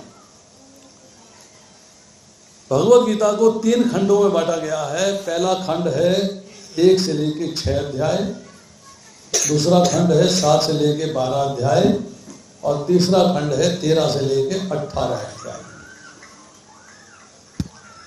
पहले खंड के अंदर चर्चा आती है हमारा भगवान के साथ संबंध क्या है, भगवान के साथ हमारा संबंध क्या है, संबंध ज्ञान की चर्चा है। दूसरे 6 अध्याय 7 से लेकर 13 तक आता है, जिसे बोलते हैं अभिधेय। अभिधेय का मतलब है हमें उस संबंध को निभाना कैसे है। और 13वें से लेकर 18वें श्लोक तक चर्चा आती है कि संबंध जानने का और संबंध निभाने का प्रयोजन क्या है, पर्पस क्या है, क्यों जाना जाए मेरा भगवान से क्या संबंध है और क्यों उसे निभाया जाए, इसका प्रयोजन जानने का जो प्रकरण है वो 13वें से लेकर 18वें अध्याय तक है। अब इस पे एक चर्चा और करते हैं। भगवान के साथ संबंध का ज्ञान अगर हमें प्राप्त करना है भगवत गीता को पढ़ के, तो ज्ञान के लिए हमारे आचार्य हैं सनातन गोस्वामी। सनातन गोस्वामी जो रूप गोस्वामी के बड़े भाई। सनातन गोस्वामी की जो डेटीज हैं, जो उनके अर्च विग्रह हैं, वो है राधा मदन मोहन जी। तो राधा मदन मोहन जी का स्मरण करते हुए, राधा मदन मोहन जी को ध्यान में रखते हुए हमको जो है पहले 6 अध्यायों का अच्छे तरीके से पठन करना चाहिए। वो बताता है कि हमारा भगवान के साथ संबंध क्या है। अब आती है चर्चा अभिधेय। भाई पहले प्रयोजन जान लें, फिर भक्ति कर लें, फिर हम उसका संबंध निभाने की बात कर लें। नहीं, कि जो मुख्य अंश है वो है भगवान के साथ संबंध को निभाना कैसे है। कभी आपने सीप को देखा होगा, सीप एक ढक्कन ऊपर होता है, एक ढक्कन नीचे होता है, बीच में मोती होता है। जो भगवान को संबंध निभाने का प्रकरण है वो मोती के समान है। एक ढक्कन ऊपर है संबंध ज्ञान, एक ढक्कन नीचे है प्रयोजन ज्ञान। बीच में जो 6 अध्याय हैं वो है भगवान के साथ संबंध को निभाना कैसे है, अर्थात भक्ति योग क्या है। पहले 6 अध्यायों में संबंध ज्ञान है, कर्म योग है, निष्काम कर्म योग है, ध्यान योग है, ज्ञान योग है, सांख्य योग है, इनकी चर्चा हुई है। फिर आती है कि आपको भक्ति योग की चर्चा है, और भक्ति योग की चर्चा के लिए आपको किसका ध्यान करना है, उसके आचार्य कौन हैं? उसके आचार्य हैं रूप गोस्वामी, और उनके अर्च विग्रह हैं राधा गोविंद देव जी। राधा गोविंद देव जी जिनका अर्च विग्रह आज की तारीख में जयपुर में है। वृंदावन में लाल पत्थर का मंदिर था, बड़ा हुआ, बहुत बड़ा हुआ है। उसको जब मुसलमानों ने लूटा है तो वहाँ पे पुजारी को लेके फिर जयपुर चले गए हैं। तो जयपुर में राधा गोविंद देव जी विराजमान है। अब आपने भक्ति ज्ञान प्राप्त कर लिया, अब आपको चाहिए प्रयोजन ज्ञान। प्रयोजन ज्ञान के आचार्य हैं रघुनाथ गोस्वामी, और उनके अर्च विग्रह हैं राधा गोपीनाथ, वो भी आजकल जयपुर में है। राधा गोपीनाथ का ध्यान करते हुए और स्मरण करते हुए रघुनाथ गोस्वामी का आपको आखिरी 6 अध्याय को पढ़ना चाहिए, सुनना चाहिए, समझना चाहिए, मनन करना चाहिए। जब आप भगवत गीता का ज्ञान प्राप्त कर लेंगे तो आपको एक बात समझ में आएगी कि भगवान कृष्ण ने अर्जुन को लड़ने के लिए उत्साहित नहीं किया है, लड़ाया नहीं, जबरदस्ती नहीं करी है, उकसाया नहीं, उसको उत्साहित किया, उकसाया नहीं। भगवान ने अर्जुन को उसके कर्तव्य का बोध कराया है कि तेरा कर्तव्य है ये, तुझे करना है। कंपेल नहीं किया, मजबूर नहीं किया कि ऐसा करो, मेरा परम आदेश है, ये करना चाहिए। भगवत गीता का पहला श्लोक है धर्म क्षेत्रे कुरुक्षेत्रे, पहला शब्द है धर्म क्षेत्र, उससे आप दीजिए शब्द धर्म। और आखिरी जो श्लोक है उसके अंदर जो आखिरी शब्द है वो है नीति मति मम, नीति मति मम तत्त श्री विजयो भूति धर्वा नीति मति मम। मम मेरा धर्म क्या है, मेरा धर्म क्या है, अर्थात जीव का धर्म क्या है, ये पूर्ण ज्ञान भगवत गीता देती है।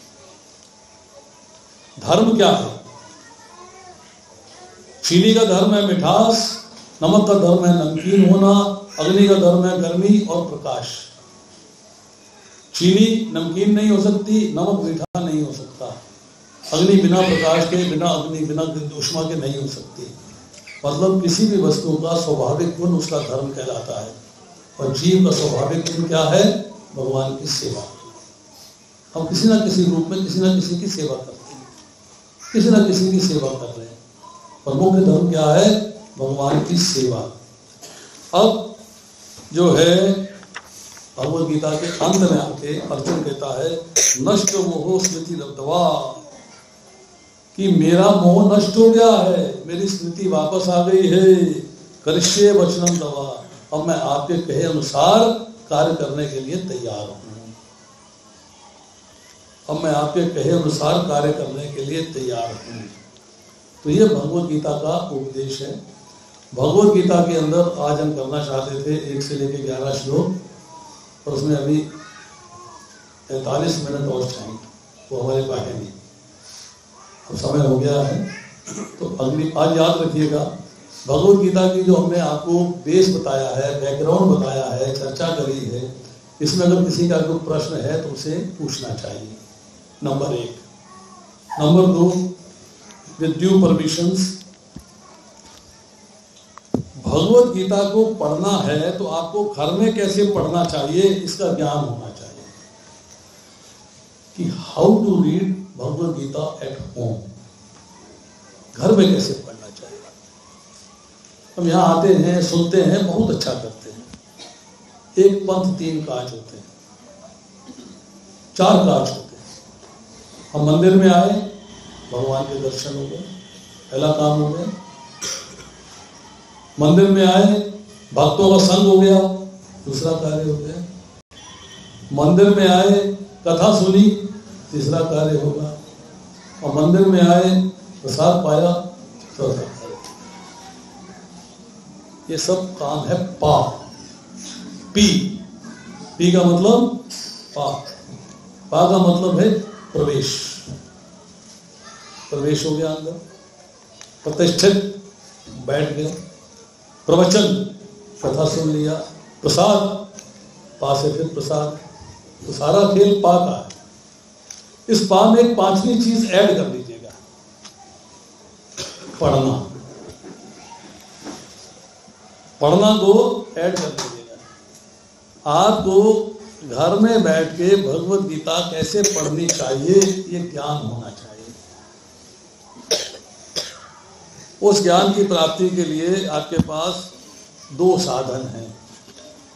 एक है अपने आप पढ़िए, समझ में नहीं आती, कोई समझाने वाला नहीं है, तो क्या किया जाए? तो उसकी ऑप्शन ये है कि भगवत गीता के प्रवचन होते हैं, उस प्रवचन के क्लास को ज्वाइन कर लीजिए। उस समय निकालिए 1 घंटे का कि मुझे आज भगवत गीता कोई पढ़ा रहा है, मुझे वो पढ़नी है और प्रश्न उत्तर करने हैं। जैसे कि मैं बुधवार शाम क्लास लेता हूँ 8:30 से 9:30, शनिवार लेता हूँ 6 से 7, पौना घंटा साधन प्रश्न उत्तर चलते हैं। पौना घंटा 1 घंटा प्रश्न उत्तर चलते हैं, उसको ज्वाइन करिए।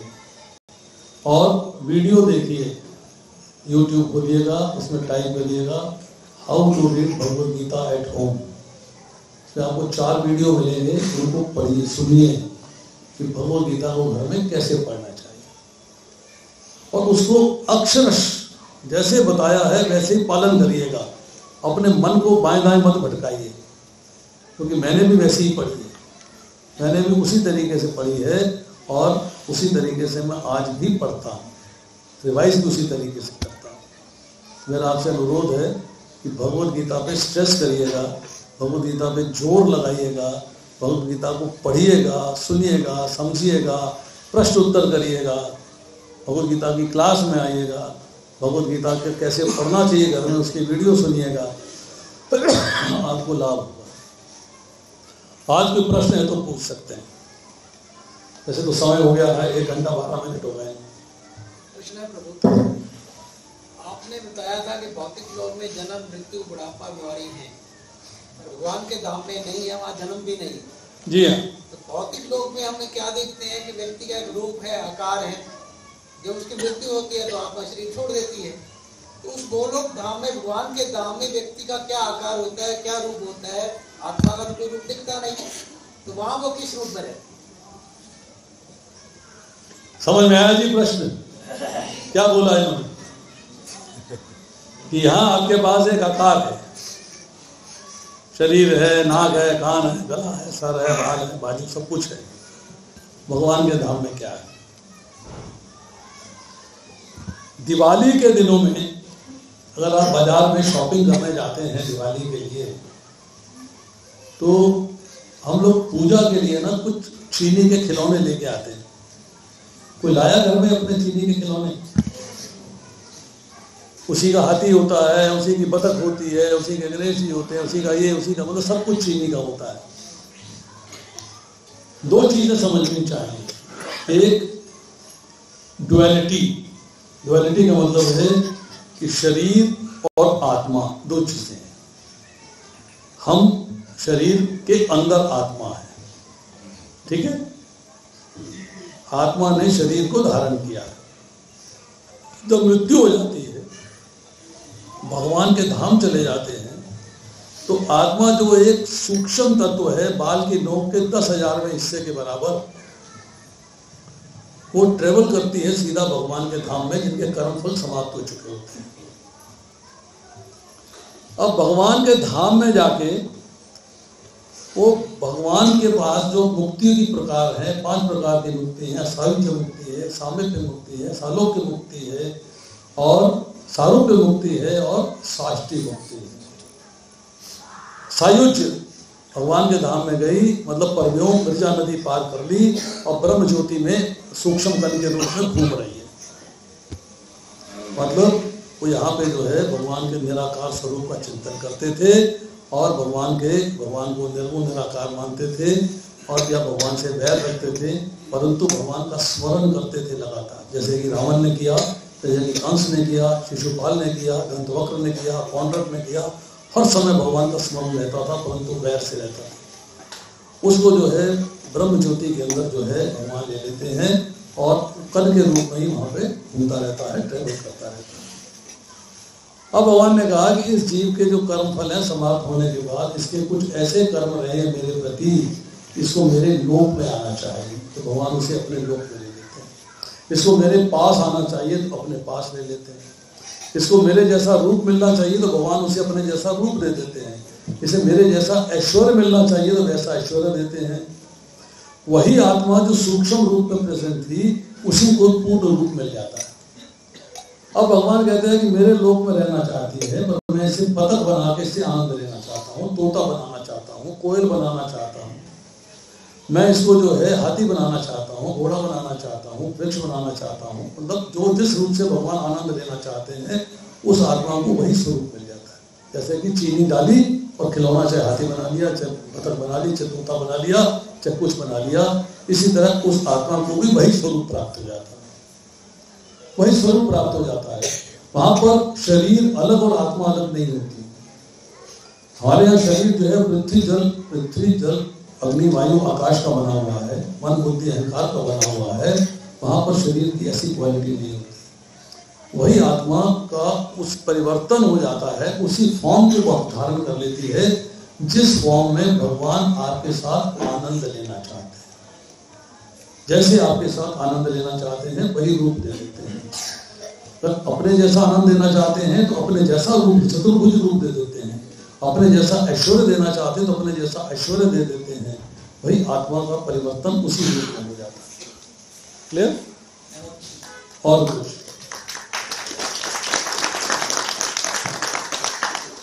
और कोई प्रश्न? जब मैं एक बात आपको बता दूं, बहुत बढ़िया, जो प्रश्न पूछता है ना, इसका मतलब है उसने ध्यानपूर्वक सुना है। इसका मतलब है उसने ध्यानपूर्वक सुना है, प्रश्न निकल गया ये बात पूछनी। और जिसने ध्यानपूर्वक नहीं सुना है उसे पता ही नहीं पूछना क्या, उसका तो मन कहीं और लगा हुआ। अब कोई प्रश्न करेगा तो उसकी गारंटी है कि उसने ध्यानपूर्वक सुना है, ये दांत तोड़ के लिखेगा। चलिए, और कोई है प्रश्न करने वाला? यस माता जी पूछिए। दो माताओं ने सवाल किया। प्रभु जी, जैसे लगे कि डिटैचमेंट्स हो रहे हैं और समभाव जागृत हो रहा है, तो उसका कितना लगता है कि जैसे हम भक्ति मार्ग में आगे हैं, बढ़ रहे हैं या कैसे? कोई सी इस पे अगर आप। एक बच्चा है 2 घंटे रोज पढ़ता है तो 25% नंबर आते हैं, 4 घंटे पढ़ता है तो 35 हो जाते हैं, 6 घंटे पढ़ता है तो 50 हो जाते हैं, 8 घंटे पढ़ता है तो 75 हो जाते हैं, 12 घंटे पढ़ता है तो 198 99 आ जाते हैं। ये डिपेंड करता है कि आप कितने सिंसियर हो, कितने सीरियस हो, कितना समय देते हो भक्ति में। भगवान कहते हैं अनन्य चेता सत्तम यो मां स्मृति नित्यशः, अनन्य भाव से मेरा चिंतन करो और किसी का चिंतन करने, सत्तम लगातार मन बना, मन मुझे दे दो, तुम्हारे मन में मेरे सिवाय और कोई होना नहीं चाहिए। एक क्षण का स्मरण तुम्हारे लिए असहनीय हो जाएगा। तस्मात् सर्वेषु कालेषु, कि हर काल में हर समय में सदैव मेरा चिंतन करो। आप करिए, आप भक्ति में आगे बढ़ जाएंगे, आप आगे बढ़ते चले जाएंगे, पीछे रहेंगे नहीं आप। सवाल यह है कि अनन्य भाव से चिंतन क्यों नहीं हो पाता, ये प्रश्न है। लगातार चिंतन क्यों नहीं हो पाता, ये प्रश्न है। तस्मात् सर्वेषु कालेषु, सदैव मेरा चिंतन नहीं हो पाता, ये प्रश्न है। हम जब करते हैं मन भटकता रहता है, सुनते हैं तो मन भटकता रहता है, पढ़ते तो मन भटकता रहता है। मन क्यों भटकता है? भगवान कहते हैं कि तेरा मन मेरे पास है, मेरे में रहना चाहिए, मेरे में, किसी और में नहीं। वो क्यों नहीं हो पाता, इसका उत्तर पूछिए। पीछे पीछे माता जी बैठी, क्या पूछना चाहती? थोड़ा माता जी आगे आ जाओ।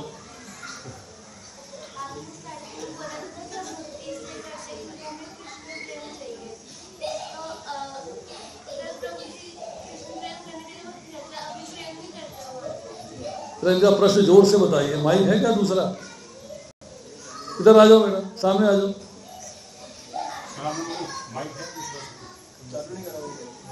यहाँ आगे पूछो।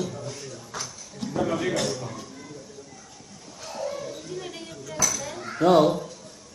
कि आपने स्टार्टिंग में बोला था हम भक्ति इसलिए करते हैं क्योंकि हमें कृष्ण प्रेम चाहिए। हाँ, तो भक्ति करेंगे तो कृष्ण प्रेम देगा। अभी भगवान जी हमसे प्यार नहीं करते।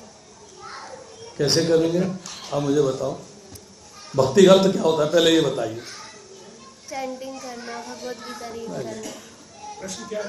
भक्ति का अर्थ वो प्रोसेस है, लविंग डिवोशनल, वो प्रोसेस है। प्रोसेस मतलब भक्ति कैसे की जाती है, श्रवण करिए, चैंटिंग करिए, वो भक्ति के तरीके हैं।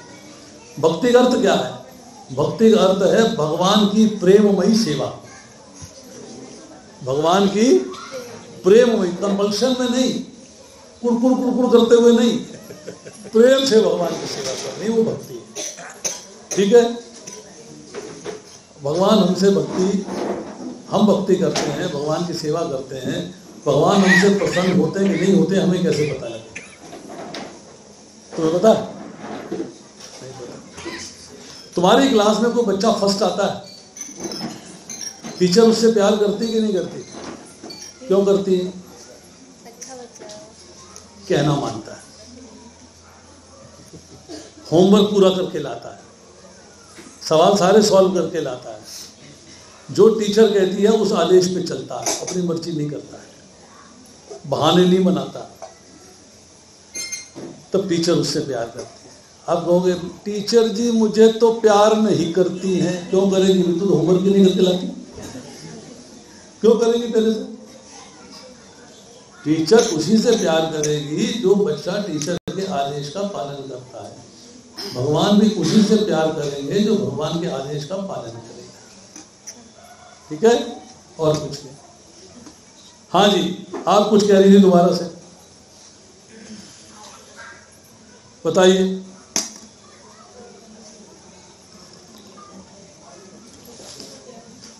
मैंने सवाल किया था कि क्यों आपके मन में भगवान हमेशा नहीं रहते, मन क्यों भटकता है?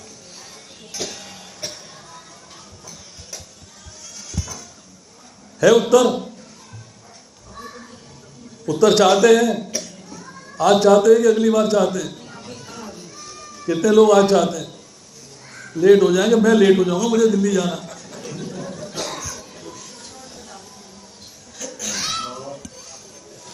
भगवान आपके मन में क्यों नहीं हर समय रहते? पीछे ना अभी एक माता आई थी जिसकी गोदी में बच्चा था। कहाँ है वो माता? अब आगे आओ। गोदी में बच्चा होना चाहिए, तब आना आगे।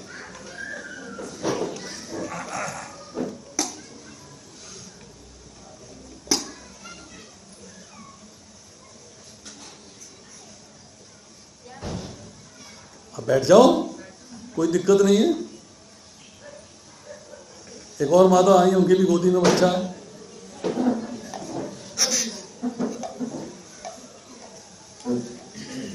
आप अपने बच्चे को चारपाई पे लिटा देती हैं, घर में लिटाती है ना, किचन में काम करने चली गई, सब्जी को छौंक लगा रही हैं, सब्जी काट रही हैं, चपाती बना रही हैं, आटा गूंद रही हैं, कपड़े धोने चली गई, डस्टिंग करने चली गई, झाड़ू पोछा करने चली गई। ध्यान आपका बच्चे में रहता है कि झाड़ू पोछे में रहता है? क्यों? बच्चा तो चारपाई पे लेटा रहने दो। बच्चा तो चारपाई पे लेटा है, इसको लेटा रहने दो। ध्यान सब्जी में लगाओ, ध्यान कपड़े धोने में लगाओ, ध्यान डस्टिंग में लगाओ, ध्यान यहाँ लगाओ, ध्यान वहां लगाओ। बच्चे में क्या ध्यान लगाए?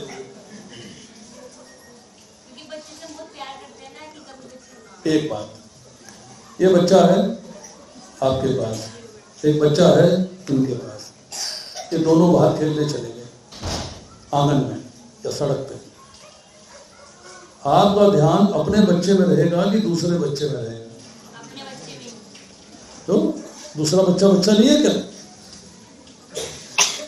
दूसरा बच्चा बच्चा नहीं है क्या?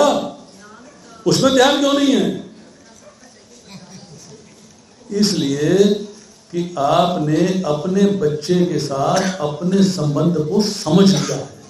You understand it is my child, ये मेरा बच्चा है, मेरे बच्चे को चोट नहीं पहुंचनी चाहिए, मेरे बच्चे को कष्ट नहीं होना चाहिए, मेरे बच्चे को तकलीफ नहीं होनी चाहिए।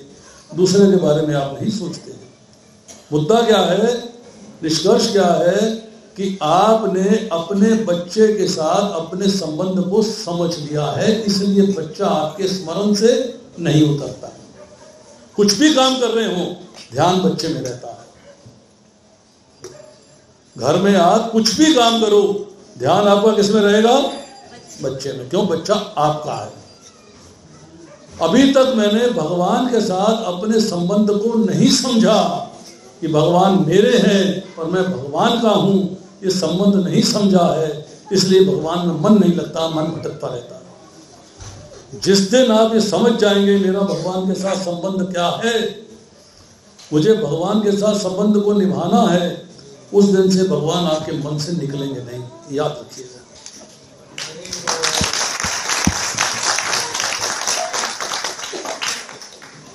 आप बच्चे के साथ माँ का संबंध क्या होता है? बच्चा रात में शुशु कर देता है ना, तो माँ शुशु वाली जगह आ जाती है, बच्चे को सूखी जगह लेटा देती है। होता है कि नहीं होता? ऐसे होता है, क्योंकि संबंध को समझा हुआ है। दूसरे का बच्चा आप पे शुशु कर दे तो आपको दुखाते हैं, पर लोग किसका बच्चा ही शुशु कर दिया, मेरे अपने बच्चे का शुशु बुरा नहीं लगता। भगवान मेरे हैं, अगर मुझे कष्ट देते हैं तब भी भगवान मेरे हैं, स्थिति प्रतिकूल पैदा करते हैं तब भी भगवान मेरे हैं, स्थिति अनुकूल है तब भी भगवान मेरे हैं। ये फील आना चाहिए। जब तक ये फील नहीं आएगा तब तक आपके मन से भगवान निकलते रहेंगे, भटकते रहेंगे, आपका मन भटकता रहेगा, आप भगवान पे अपने आप को कंसंट्रेट नहीं कर पाओगे। हरे कृष्णा। और कोई प्रश्न? आज इतना ही? मेरा प्रश्न है। हाँ जी पूछिए, कौन है? आ जाइए आगे, इधर आइए। आवाज नहीं आ रही, ये कान कमजोर है। भगवत गीता में श्री कृष्ण ने अर्जुन को बोला, मोह और आसक्ति को छोड़ दो, मोह और आसक्ति को छोड़ दो। लेकिन हम लोग अपनी मोह और आसक्ति और कर्तव्यों के बीच में फंसे रहते हैं। इस तरह से हम इसको छोड़ें कि अपने मोह और आसक्ति को छोड़ के कर्तव्यों को पूरे करते हुए हमेशा उसका ध्यान रखें। ये मोह एंड तक रहता है। मोह का अर्थ क्या है? मोह का अर्थ है कंफ्यूजन, इल्यूजन, भ्रम। आसक्ति का मतलब है प्यार। आप वर्णाश्रम धर्म में हैं, गृहस्थ आश्रम में हैं, आपको गृहस्थ आश्रम के धर्म निभाने हैं। कुंती महारानी को युधिष्ठिर से भी प्रेम था, अर्जुन से भी प्रेम था, भीम से भी प्रेम था, परंतु कृष्ण को भूली नहीं थी। तो भगवान कृष्ण से कहती हैं, हे कृष्ण, मैं चाहती हूं कि विपदाएं बार बार आए, दुख बार बार आए, कष्ट बार बार आए, क्योंकि जब दुख आते हैं, जब विपदाएं आती हैं तो आपका स्मरण होता है। जब आपका स्मरण होता है तो आप आते हो, तब आपके दर्शन होते हैं। जय हो, हरि बोल।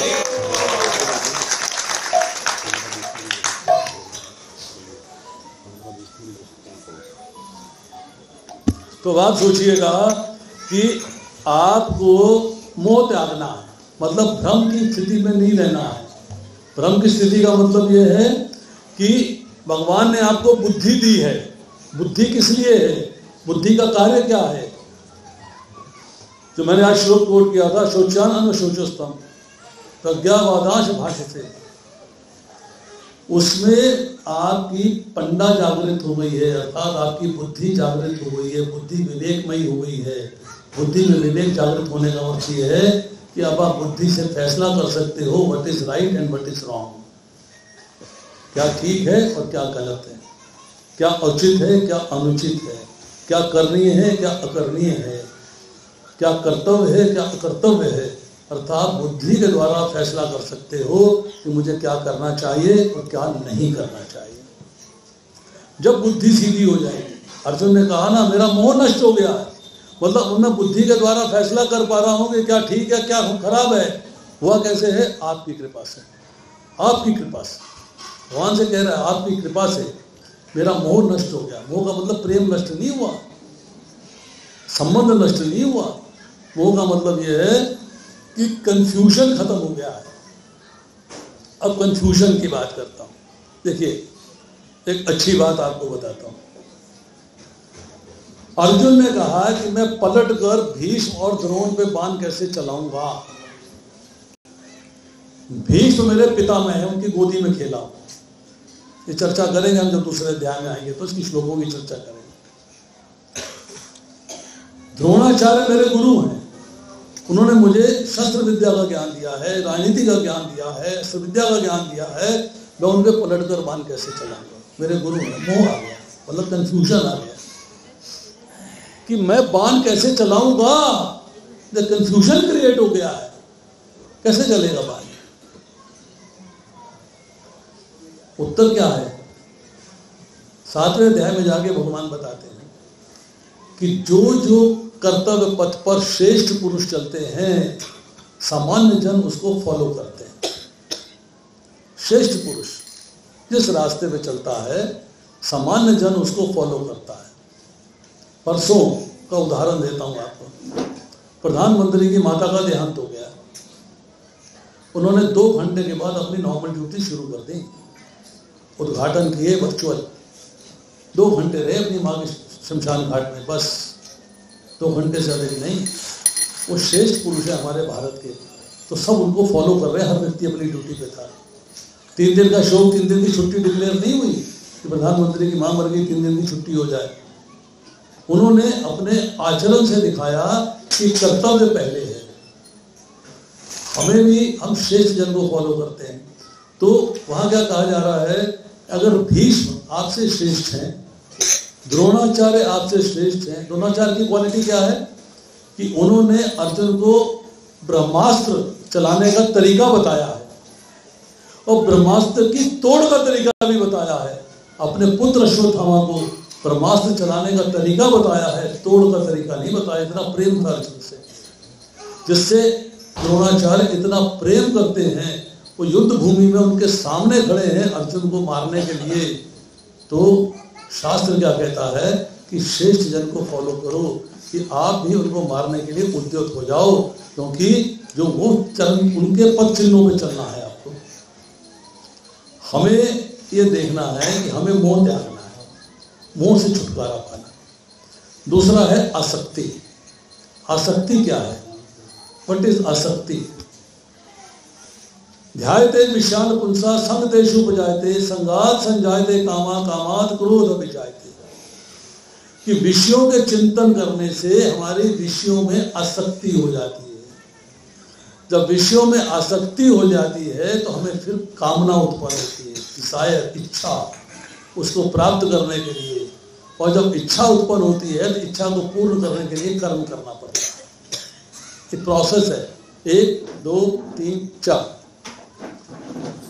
आपका विषयों का चिंतन हुआ तो जब हम पढ़ते हैं प्रत्याहारा, 6वां अध्याय करेंगे, जब ध्यान योग पढ़ेंगे उसमें थोड़ा आगे आ जाइए ना सब लोग, जगह खाली तो छोड़ी हुई है, आगे आ जाइए। और आगे आइए, और आगे आइए प्रभु। एक वैष्णव एटिकेट है।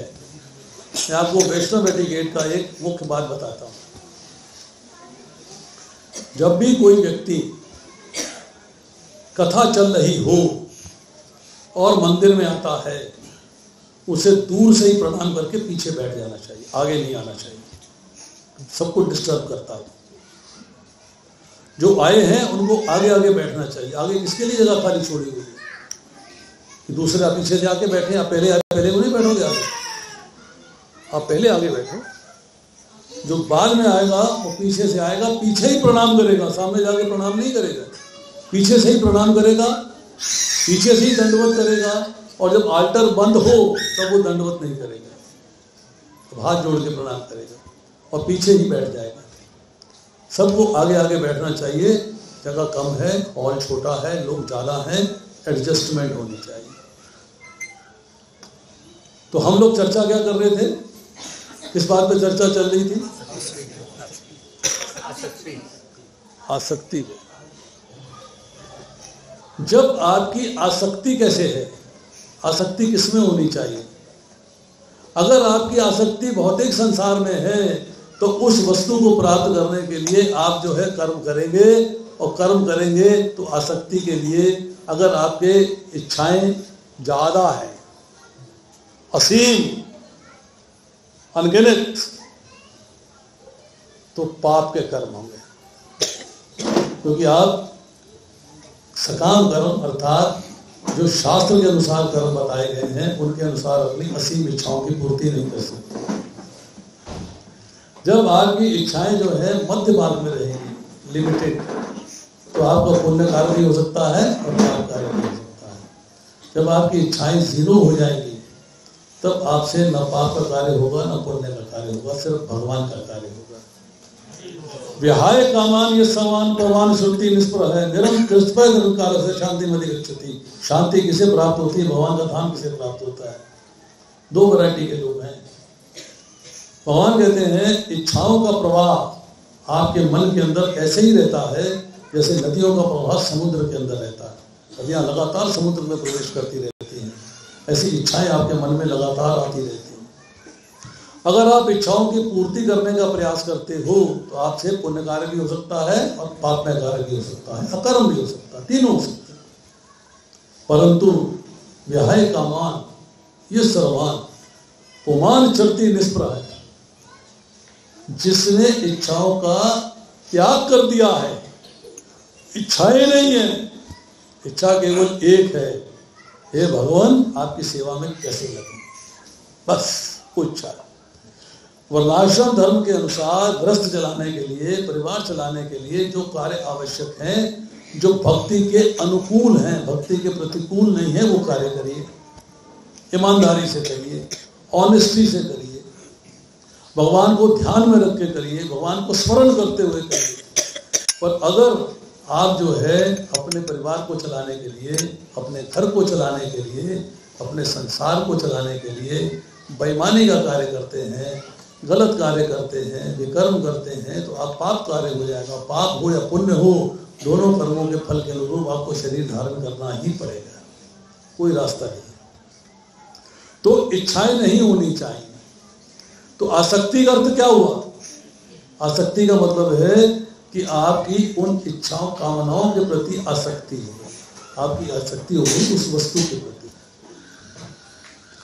कैसी होनी चाहिए? भगवान के प्रति आसक्ति कैसी होनी चाहिए? एक नर्तकी अपने प्रेमी को ढूंढने के लिए मंदिर के आगे से कई बार निकली। छोटा सा मंदिर था, पुजारी वहां बैठा ऐसे ही भक्ति कर रहा था। नर्तकी की पायों की पायल छम छम छम छम करती हुई गई तो पुजारी का ध्यान डिस्टर्ब हो रहा था। पुजारी की पूजा समाप्त हुई, उसने नर्तकी को रोका, कहा सुनो इधर आओ।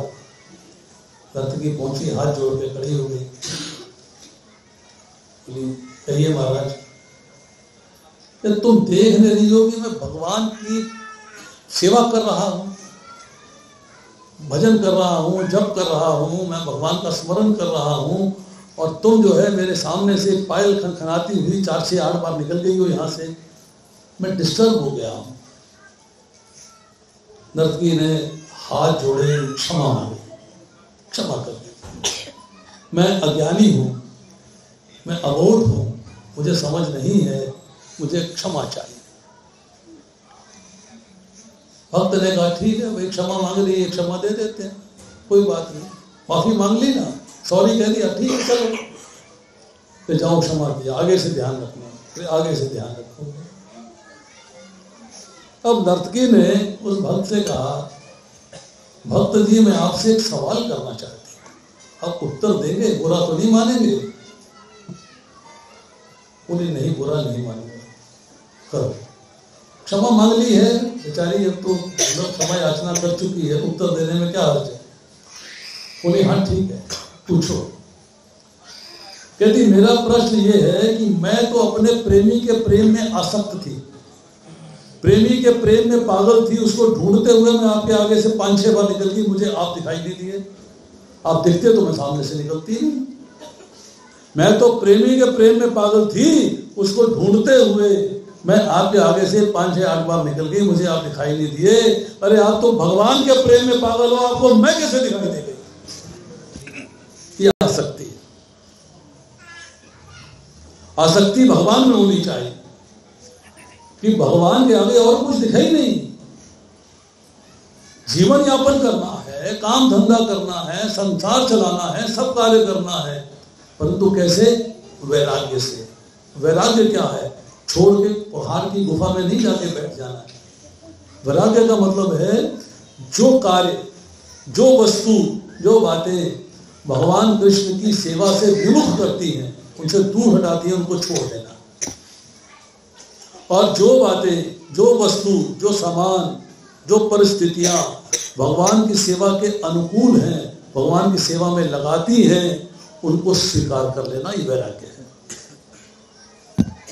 छोटे छोटे प्रश्न हैं, छोटे छोटे उत्तर हैं, इनको समझना है बस, और कुछ नहीं। ये प्रश्न आपके मन में उठने चाहिए। बहुत अच्छा किया माता जी, धन्यवाद बहुत बहुत, आपने बहुत अच्छा सवाल किया। और कोई सवाल है किसी का?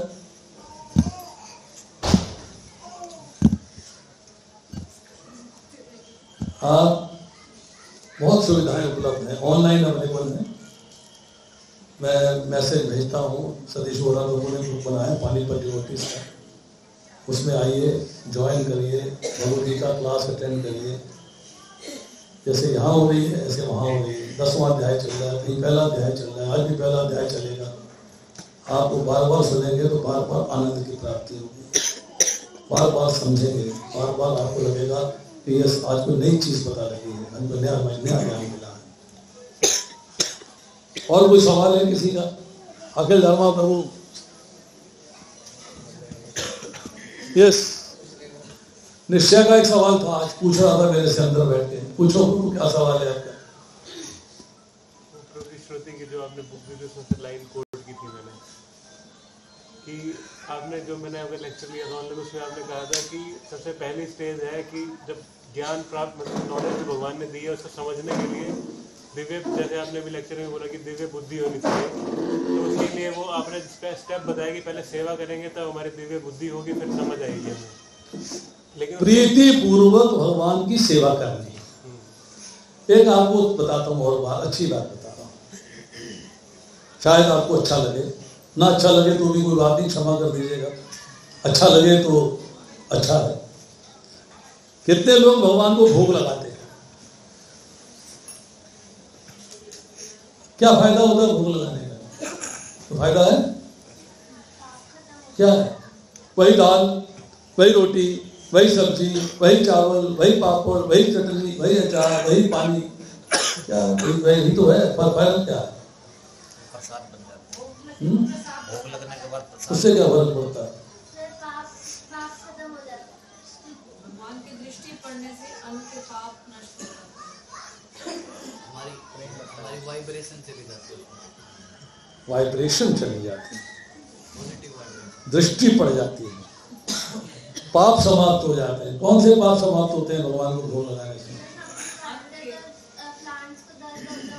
5 प्रकार के पाप समाप्त होते हैं भगवान को भोग लगाने से। भोग लगाने के फायदे बहुत हैं। जिस जमाने में ये बात कही गई थी उस जमाने की बात करता हूँ। चक्की चलती है तो कीटाणु मरते हैं, पाप का है। चूल्हा जलता है तो कीटाणु जलते हैं, पापों का क्षय। जल का घड़ा भर के रखते हैं तो पापों का क्षय। पोखली में धान कूटते हैं, मिर्चा कूटते हैं, सामान कूटते हैं तो पापों का क्षय। और झाड़ू लगाते हैं, मार्जनी झाड़ू लगाते हैं तो जो कीटाणु मरते हैं उनसे पापों का क्षय। इन पापों से छुटकारा मिलता है। आप बोलो जी मैंने तो आपको 4 चांटे मारे, 2 गालियां दी, पाप कर दिया, भोग लगा दूंगा तो पाप खत्म हो जाएगा क्या? बोलो, होगा? भोग लगाने से भगवान का प्रेम मिलता है। कैसे मिलता है? भोग लगाने से भगवान का प्रेम कैसे मिलता है?